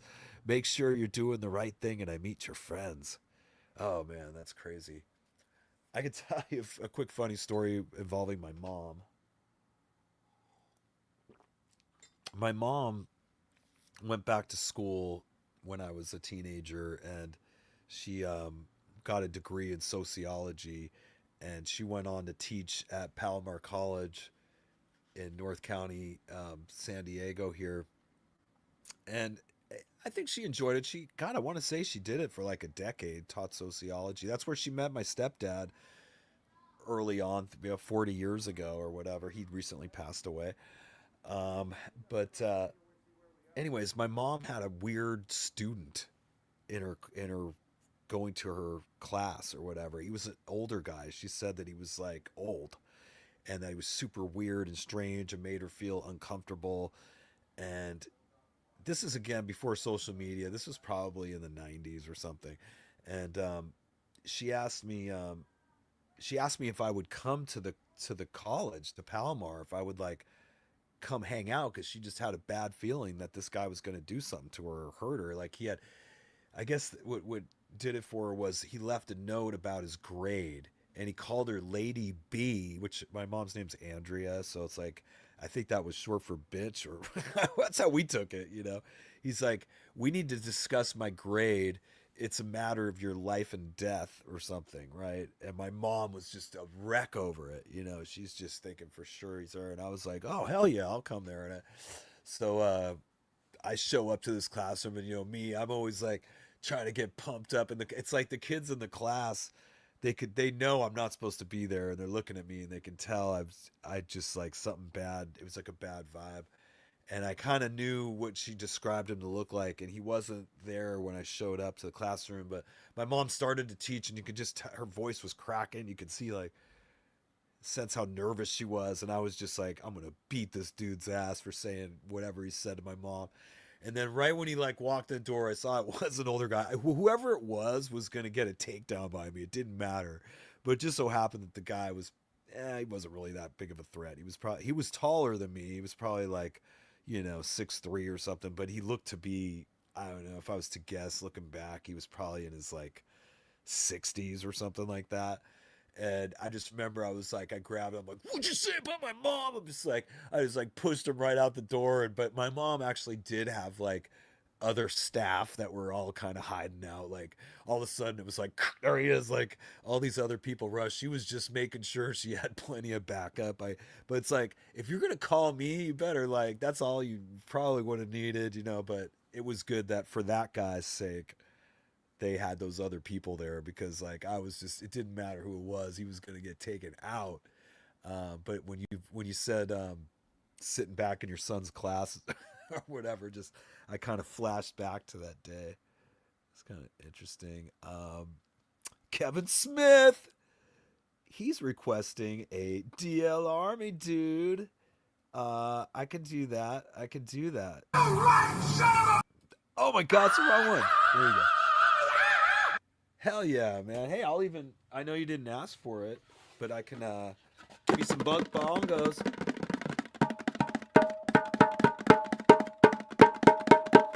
Offer teacher on your butt.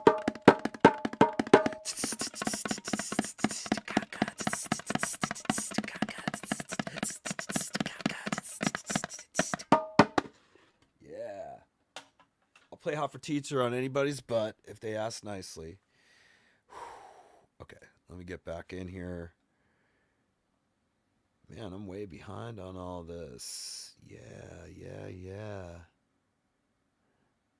Okay. Yeah, Jay Lee's got it right. Everyone needs to tune into the Fright Bite. You know what? Since he said that, let's do our little watch along.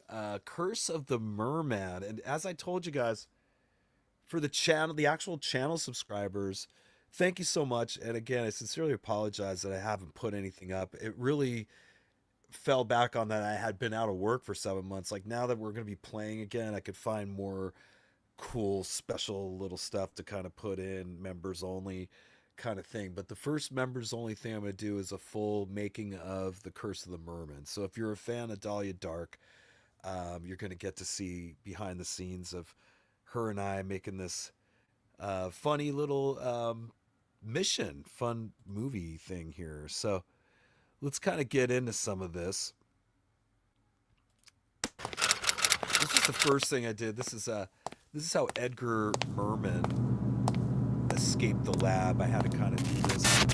I had to do this on the second day after we had started filming. I realized that, well, I gotta like kind of tie together how this merman escaped from Dr. Von Brainscan's lab. So that next this might have even been the day of the show, actually. I was able to throw this together. So here we go. This is me. What's funny about this is like an age progression somehow.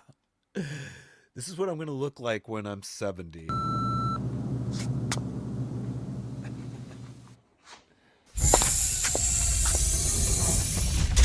Wakey, wakey, rise and shine. Edgar, are you in there? Brought your favorite Temptation Shrimpy Shrimp treats for breakfast. Let's go, buddy. Edgar? Edgar.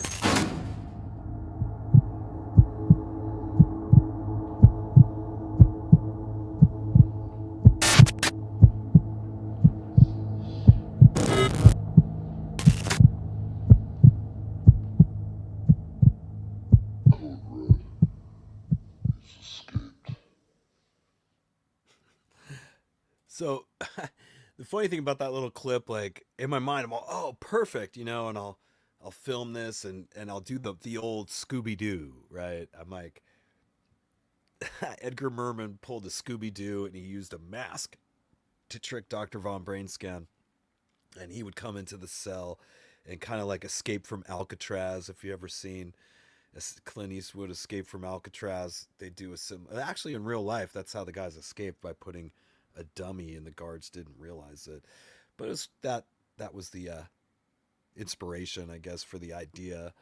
And so I shot it. But have you guys ever been filming with your phone and you think you're doing video, but you accidentally film it in slow-mo? And you think you have it, but when you go back to look at it, it's like, that's what happened. I shot that scene and it wasn't until like later I go, shit, it's in slow motion. And I go, wait, this might work. You know what I mean? Maybe I'll do like a slow-mo. He pulls the thing off, and somehow it actually worked, and I was happy with it. It kind of gave an effect that kind of worked all right. Okay, let me go into the actual movie part. I think, oh yeah, here we go. Obviously, this being my balcony, right?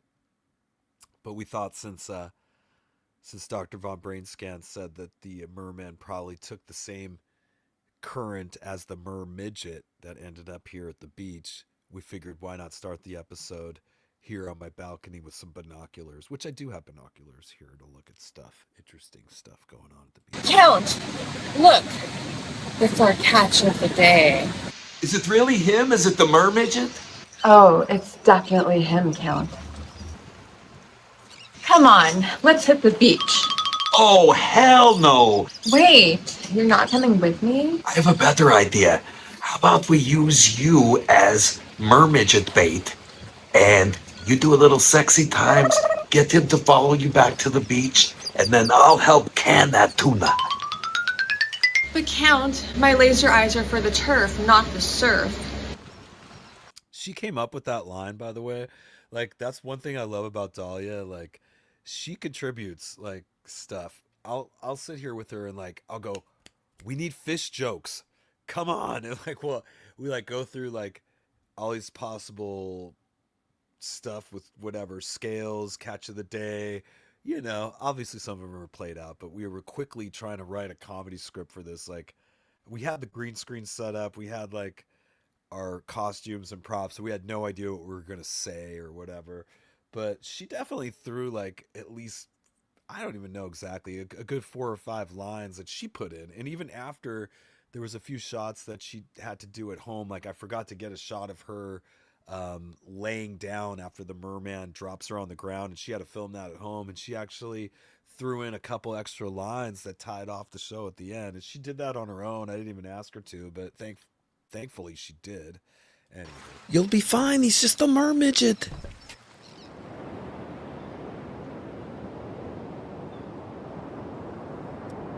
She found the bathing suit from the original Creature from the Black Lagoon that was super similar to what the original actress was wearing, which was pretty dope. She had it the next day.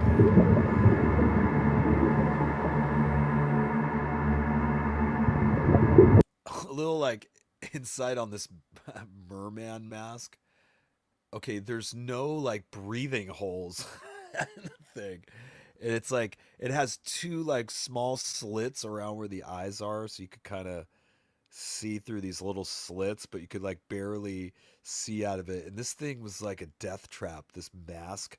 Like, for one, the fumes of the latex was crazy. Like, this thing, it smelled almost minty, which wasn't maybe awful, but man, it was so strong that the fumes from it, when it was on my head, definitely, I was getting dizzy.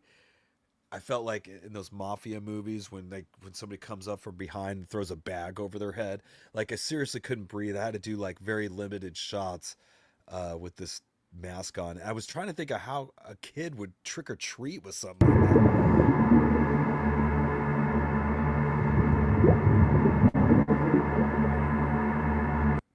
Obviously the best part of the day was filming this part.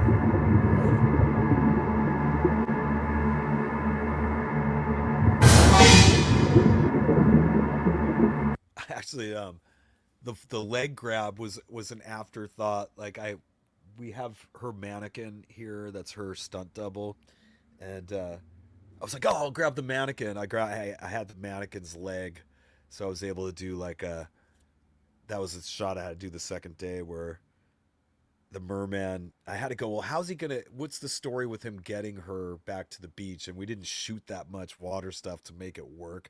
So I go, I'll film myself like grabbing a mannequin leg, and then I'll just appear on the beach with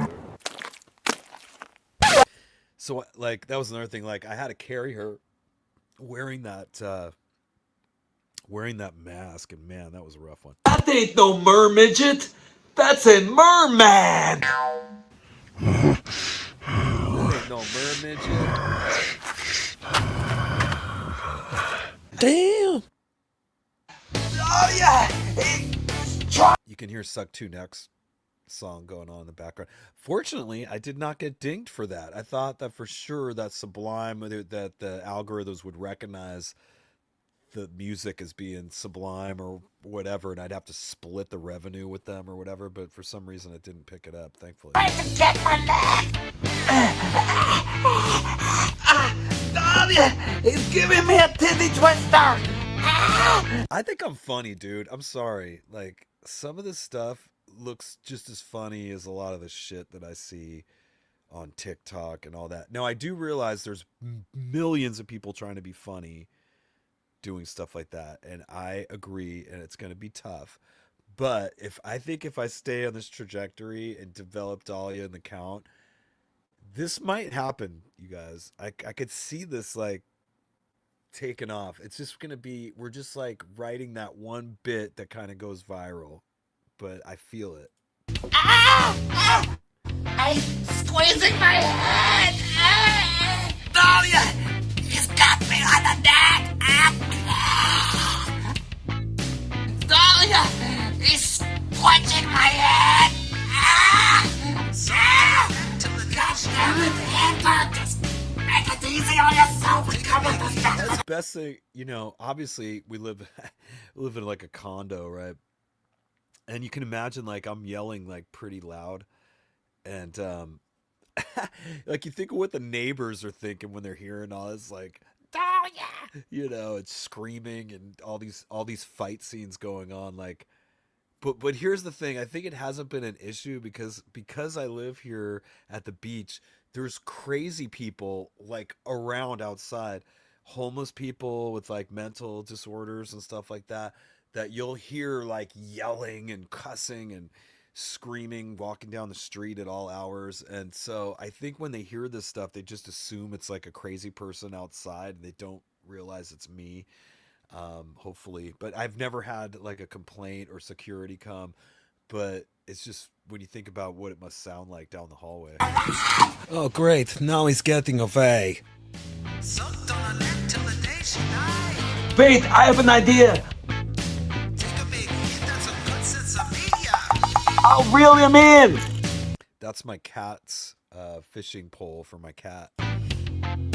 That's something I grab over there. I'm like, what can I do? How am I going to take him down finally? I'm like, maybe because he's a fish guy, I can use the fishing pole and reel him in. These are just like ideas we get on the spot.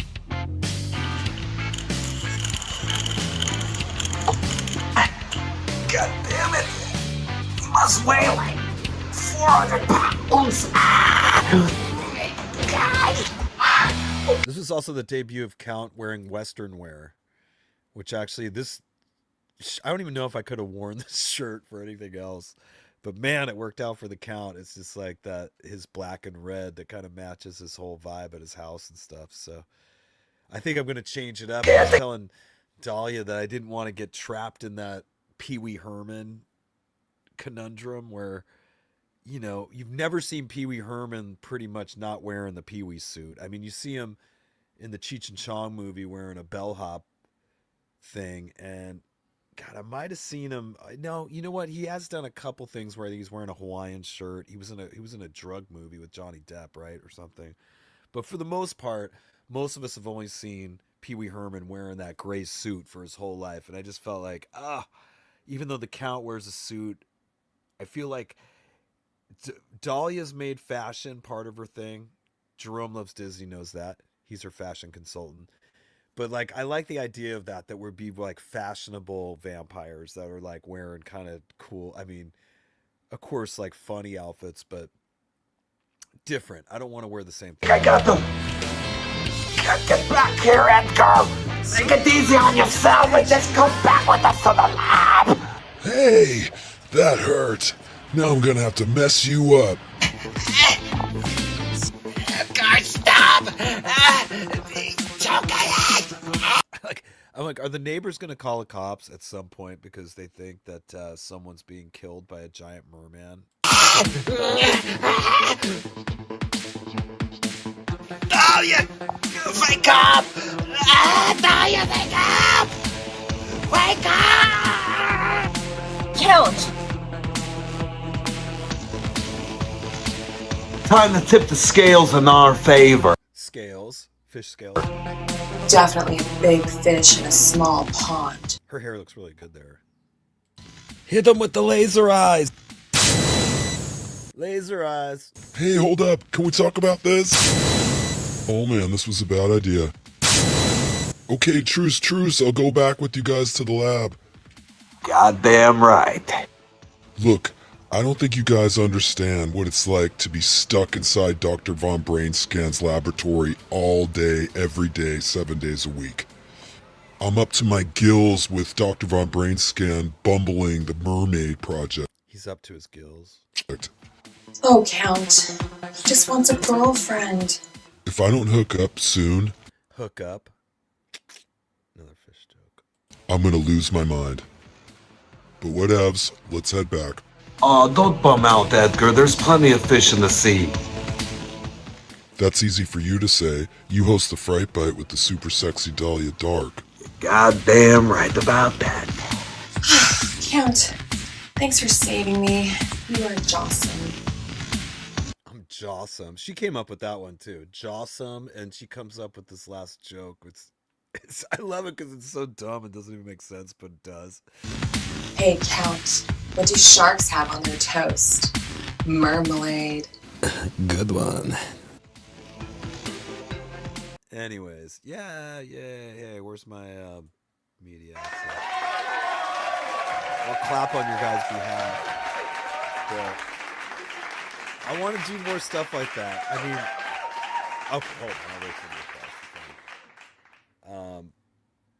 there's no way I could do a short mission movie every week with all the stuff I have going on in my life, but I can pretty much do one at least every other week and kind of hint to what the next one's going to be. And but at some point my goal is to actually make a full-blown movie with Dahlia that gets onto Tubi. And I've put this out there before.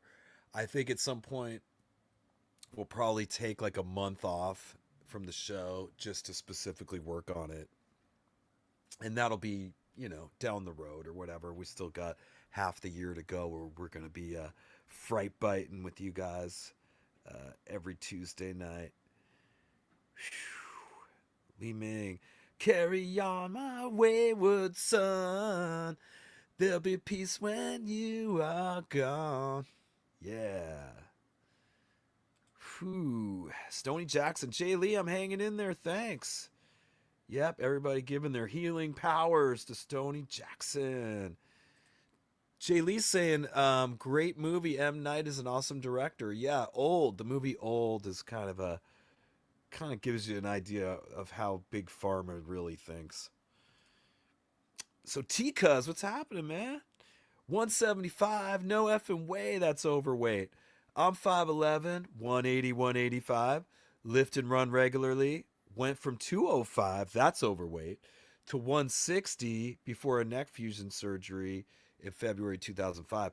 So when you were 160, I mean, was that like, it's hard to maintain, right? I mean, for you, if you're normally like 180 to go 160, that'd be tough, man. I would have to purposely be like eating like once a day or something, or just that would be too difficult. But maybe you're saying that's what happened because of your surgery, you lost weight.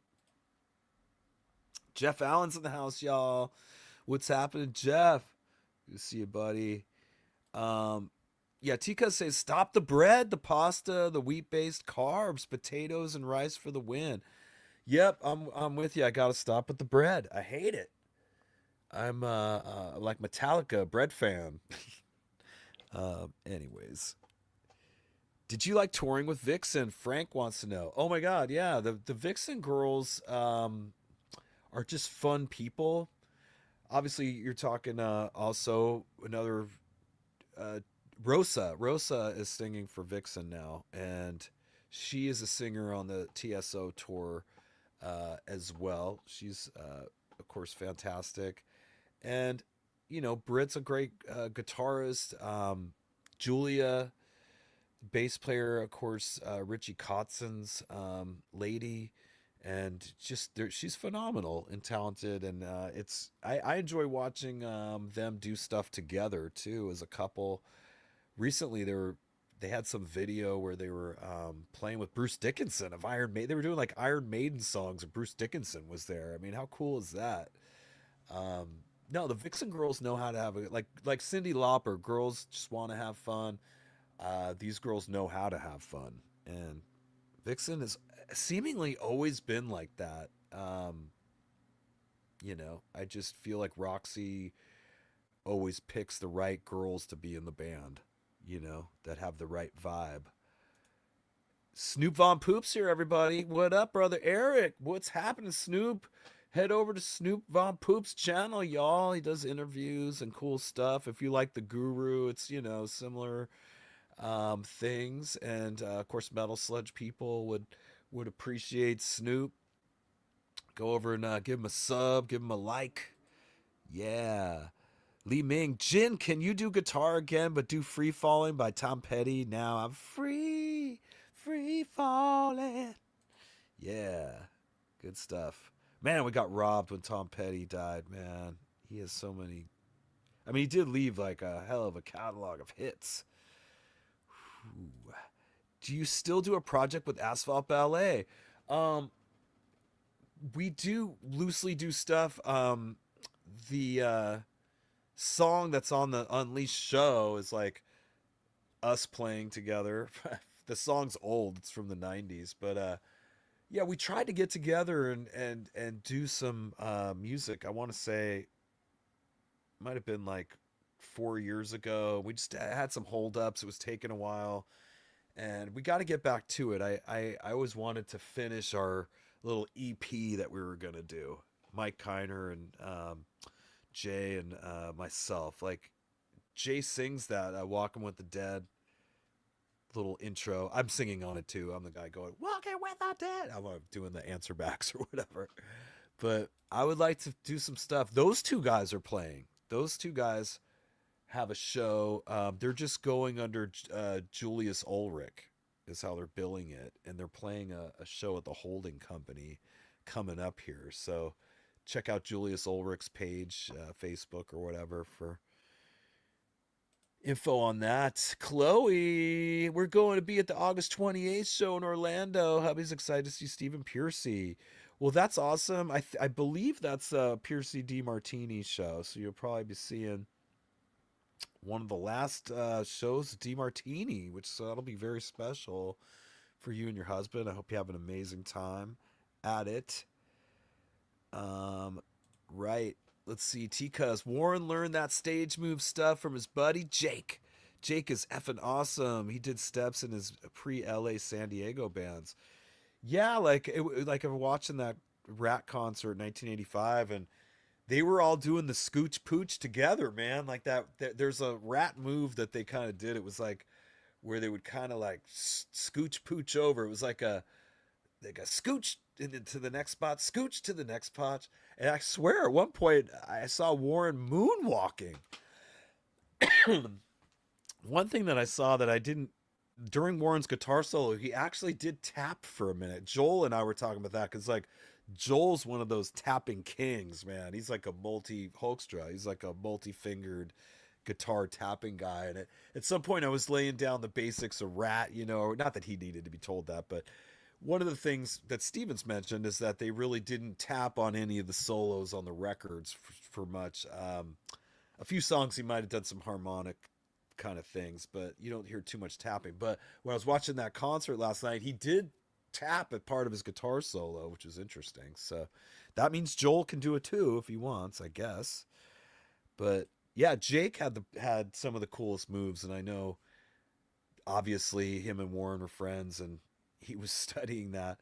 But I have to give Warren props, man. He was like super cool on stage back then. That must have been something else. If for the people that are, I'm 53, but for like the people that are in their early 60s that were teenagers that got to actually be at the arena to see Rat when they came through, and like I'm gonna say 1985 had to be the best year of those guys' career, just as being on top with #1 hits, double platinum albums, everybody praising you, parties everywhere. I mean, it was just like a New Year's Eve party that never ended for those guys. I watch it to this day, and it's hard for me to even wrap my head around what that must have been like.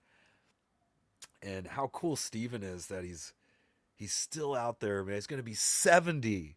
The dude's going to be 70 years old, and he's still throwing on those leathers, and the Wanted Man's coming out on stage and doing those songs. It's so cool. I mean, and it seems to me like he could still do it for a couple years, but I mean, things for a lot of these bands are winding down. And I mean, for the ones like Steven that still put on a good show, get out there and see it while you can. If you see that we're coming, come out. The Distortion Den caught Rat back in '85 with the Mama's Boys opening the show in Duluth, Minnesota.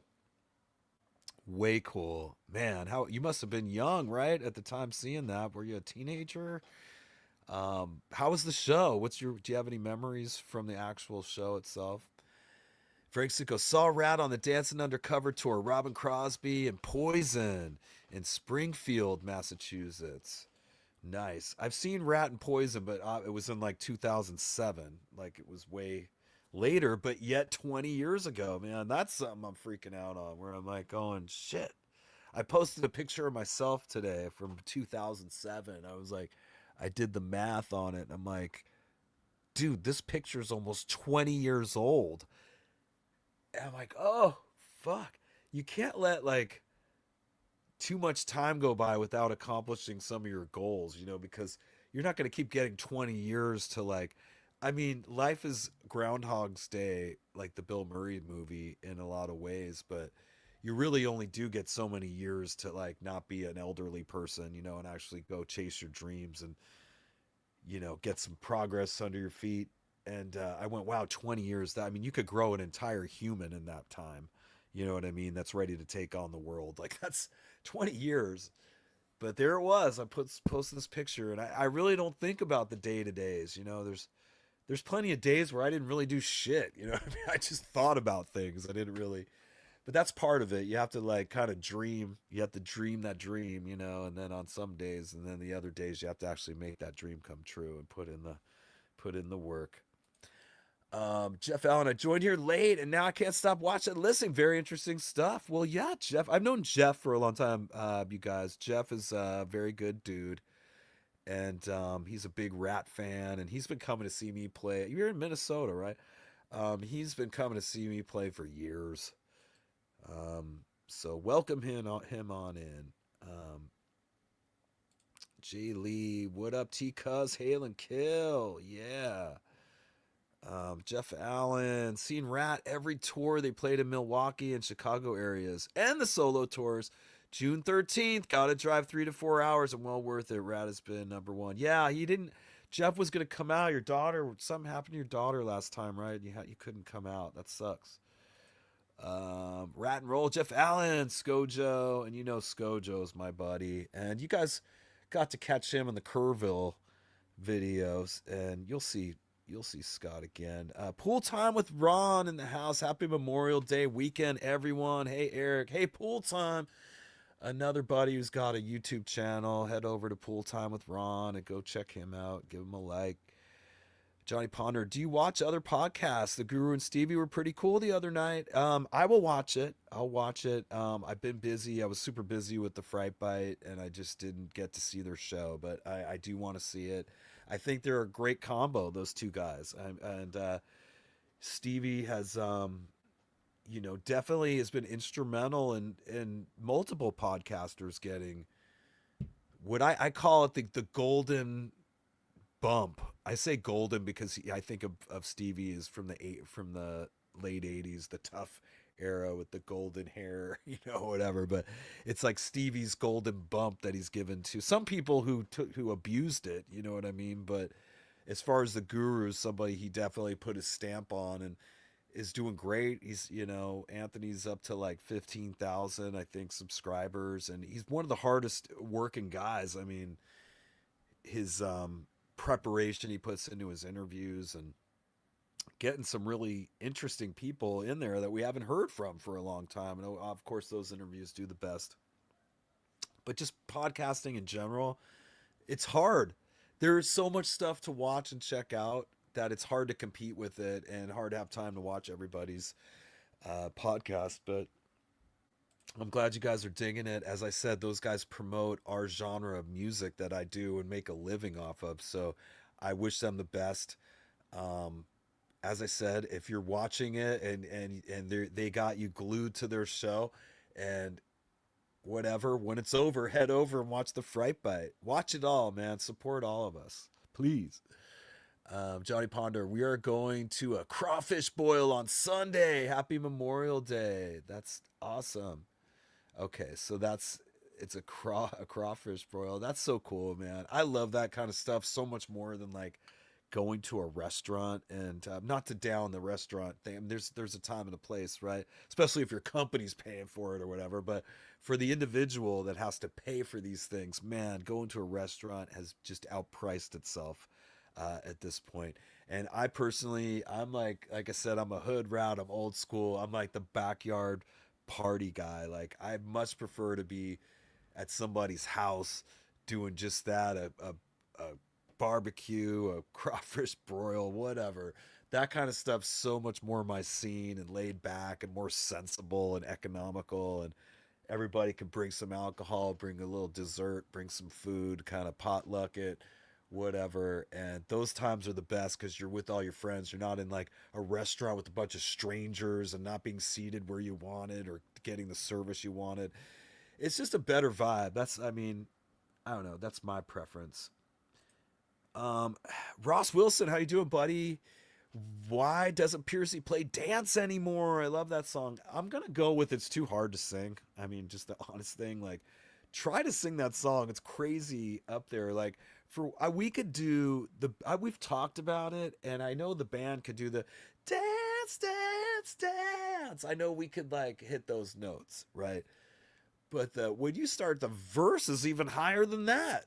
Like, it's so ridiculously up. Like, I don't know, man. At 70, he's probably just not going to do it every night. And that's honestly the reason. My super carrot is in the house. She has a Robin Crosby pick. He threw at her, and it hit her right in the face in 1985. Bon Jovi was the opener. Wow, that's so cool, Marcia. So you still have Robin's pick? You were able to recover it? It hit you in the face. That's so funny you said that because, you know, when I was growing up, me and Marcia and I are around the same age, but MTV, you're watching all the rock guys throw their guitar picks. So it's like, that's something that you'd practice, you know, "Yeah, someday I'm going to get a band where I can throw guitar picks out to people. And it's going to be so cool. They're going to grab them and this and that."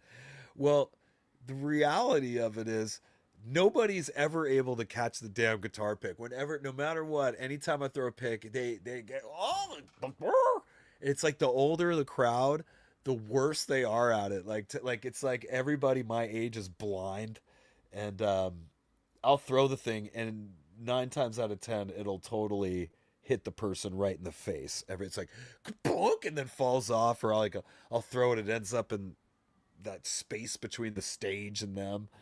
And it's just like, it's not how I imagined it, where it would be like, yeah, they catch it. No, it's like, and so you saying that happened from Robin Crosby is hilarious, but that's super cool that you still have it. Ross Wilson wants to know, what deep cut Rat or Piercy song would you like in the set? I love Dance and Chain Reaction. Yeah, I didn't realize that I would enjoy playing the deeper cuts. Like when we did the Out of the Cellar record, and I had to learn like these songs that we hadn't done before so we could do it in its entirety. I had a great time doing that, you know, like playing Morning After and those kind of songs ended up being like a good time. They just have so many awesome riffy songs. We had talked about what's the one after that, Dancing Undercover? No, it wasn't that one. What's the second one that they had? Anyways, we were talking about doing that in its entirety, and that would have been pretty dope too. Not even easy to play. Some of that stuff's pretty gnarly. As far as a Piercy song I'd like to see in the set, I'd like to do something like "You Only Live Twice." I thought that one's a pretty rockin' tune. What's another one I could see us doing? I could see us. I mean, there's a lot of solo songs that I could see us doing, and that they would be cool. But the problem is most of the people there are casual listeners, and they wouldn't know it, and they just don't know how to take it in. You know, they want to hear the Rat stuff. Promoters are that way too. Like when you start asking for the bigger money, they want, give us just the Rat hits, and you get stuck in that kind of thing. But I kind of wish we didn't have those pressures, so we could just play what we wanted and see what worked. But, you know, we just have basically an hour. In some situations, some of these casinos don't want you playing all that long. They want it like an hour show, or at the most 75 minutes. And, you know, the set is what it is. But I do think we should continue to like add to it and swap it out here and there and try some different Rat songs. If we keep hearing you guys asking for certain stuff, it's a good possibility we could try it. Yeah. Okay. What else we got here? Rebuilding rocket ships. What's happening? Good detective work, Eric. Nice peeps at the warehouse. You ended up having a nice package. Yeah, they couldn't have been nicer at the on track place, and I felt bad for going there like a disgruntled, person. And they were very cool, and I felt bad about it. Like I said, like I'm from now on, I'm not gonna just assume I'm being ripped off. That just happens when you're victimized a lot through your life. Then you just assume that's what's happening to you, and it was an honest mistake. And you know, this life is kind of a test and a learning ground in a lot of ways, and I'm glad I made the decision to not burn that little house down or kick the door in or whatever. Like I did the sensible thing, which is just leave a note, and they called back, and I got my stuff back, and there was a happy ending. Stony Jackson, you should have opened with that story. That was awesome. Last week I told the best story I told. Again, nobody's going to know about it because we're weaning down here. I see people leaving, but was the Janie Lane story last week at the end. That was a waste. I told at the very end. John Evans, we have THC coming up North Idaho to play Post Falls. Really looking forward to some redneck metal. They're a great show. I had fun with Texas Hippie Coalition. They're good dudes, and I dig the singer, and I think you have a great time, man. Totally a good band to go see live. You'll love it. Jay Lee, wait for you to watch Lost Boys or hear your opinion. Oh, you're asking somebody else because that's one of my favorite. Maggots, Michael. You're eating maggots. How do they taste? I've watched it many times. Yeah, Jason Mudd. It's Friday. Work is finished. Let's party. Yeah, party night. We had fun tonight, guys. Right? I'd say so. I had a good time. I hope I got to most of your comments. Ross Wilson, you rock, man. Thanks. What is Piercy's greatest strength as a frontman? His greatest strength as a frontman would be his confidence, his swagger, if you will. There's just something about Piercy that he's just got this confidence that works for him and always has. Like he's a guy that doesn't worry. You know what I mean? He's learned to not worry about stuff, and it shows. And I think that's his confidence is his biggest strength, if I had to answer that. As far as legitimately a frontman type of scenario or whatever. But as a person, on a human level, I like how positive he is as a person and how hopeful he is about stuff. And I do love how, as far as him being the leader in a band, how he always keeps everybody excited about something that's going to happen or is that he's working on. So his positivity has also been a huge strength as well. Ross said, my dream team guitar duo would be you and Chris Holmes. Oh my God, that'd be pretty dope. I did get to talk to Chris on this last Monsters of Rock cruise that we went on. He's a character. I'm a big Wasp fan from like back in the day, and it was super cool to meet him. It was super cool to hear him play with his solo band, and he has just a very unique sound to his guitar tone. And we talked about it. He kind of messed with me a little bit when I asked him about what he uses. He was like, kind of got in my face a little bit. He was like, he's a big dude compared to me, and he was like, he's like, well, you see, I take my thumb and I wrap it around a guitar like this. And he had no guitar in his hand, but he was like, his hands were getting really close to my face. I was like, do you not like me? But no, he was cool. I sent him a Instagram follow, and he followed me back and stuff. So it's all cool. Now I'd love to play with him sometime or have him come up or do something. That would be awesome. Well, anywho, guys, great Friday night. I hope you had fun hanging out at my future condo. I told him to make me a background that's from like 200 years in the future. This is what AI came up with. Hope to see you guys Tuesday. I might even film some stuff for the project rehearsal tomorrow and start showing you guys some behind the scenes of those guys as well. But until then, be cool and be kind to each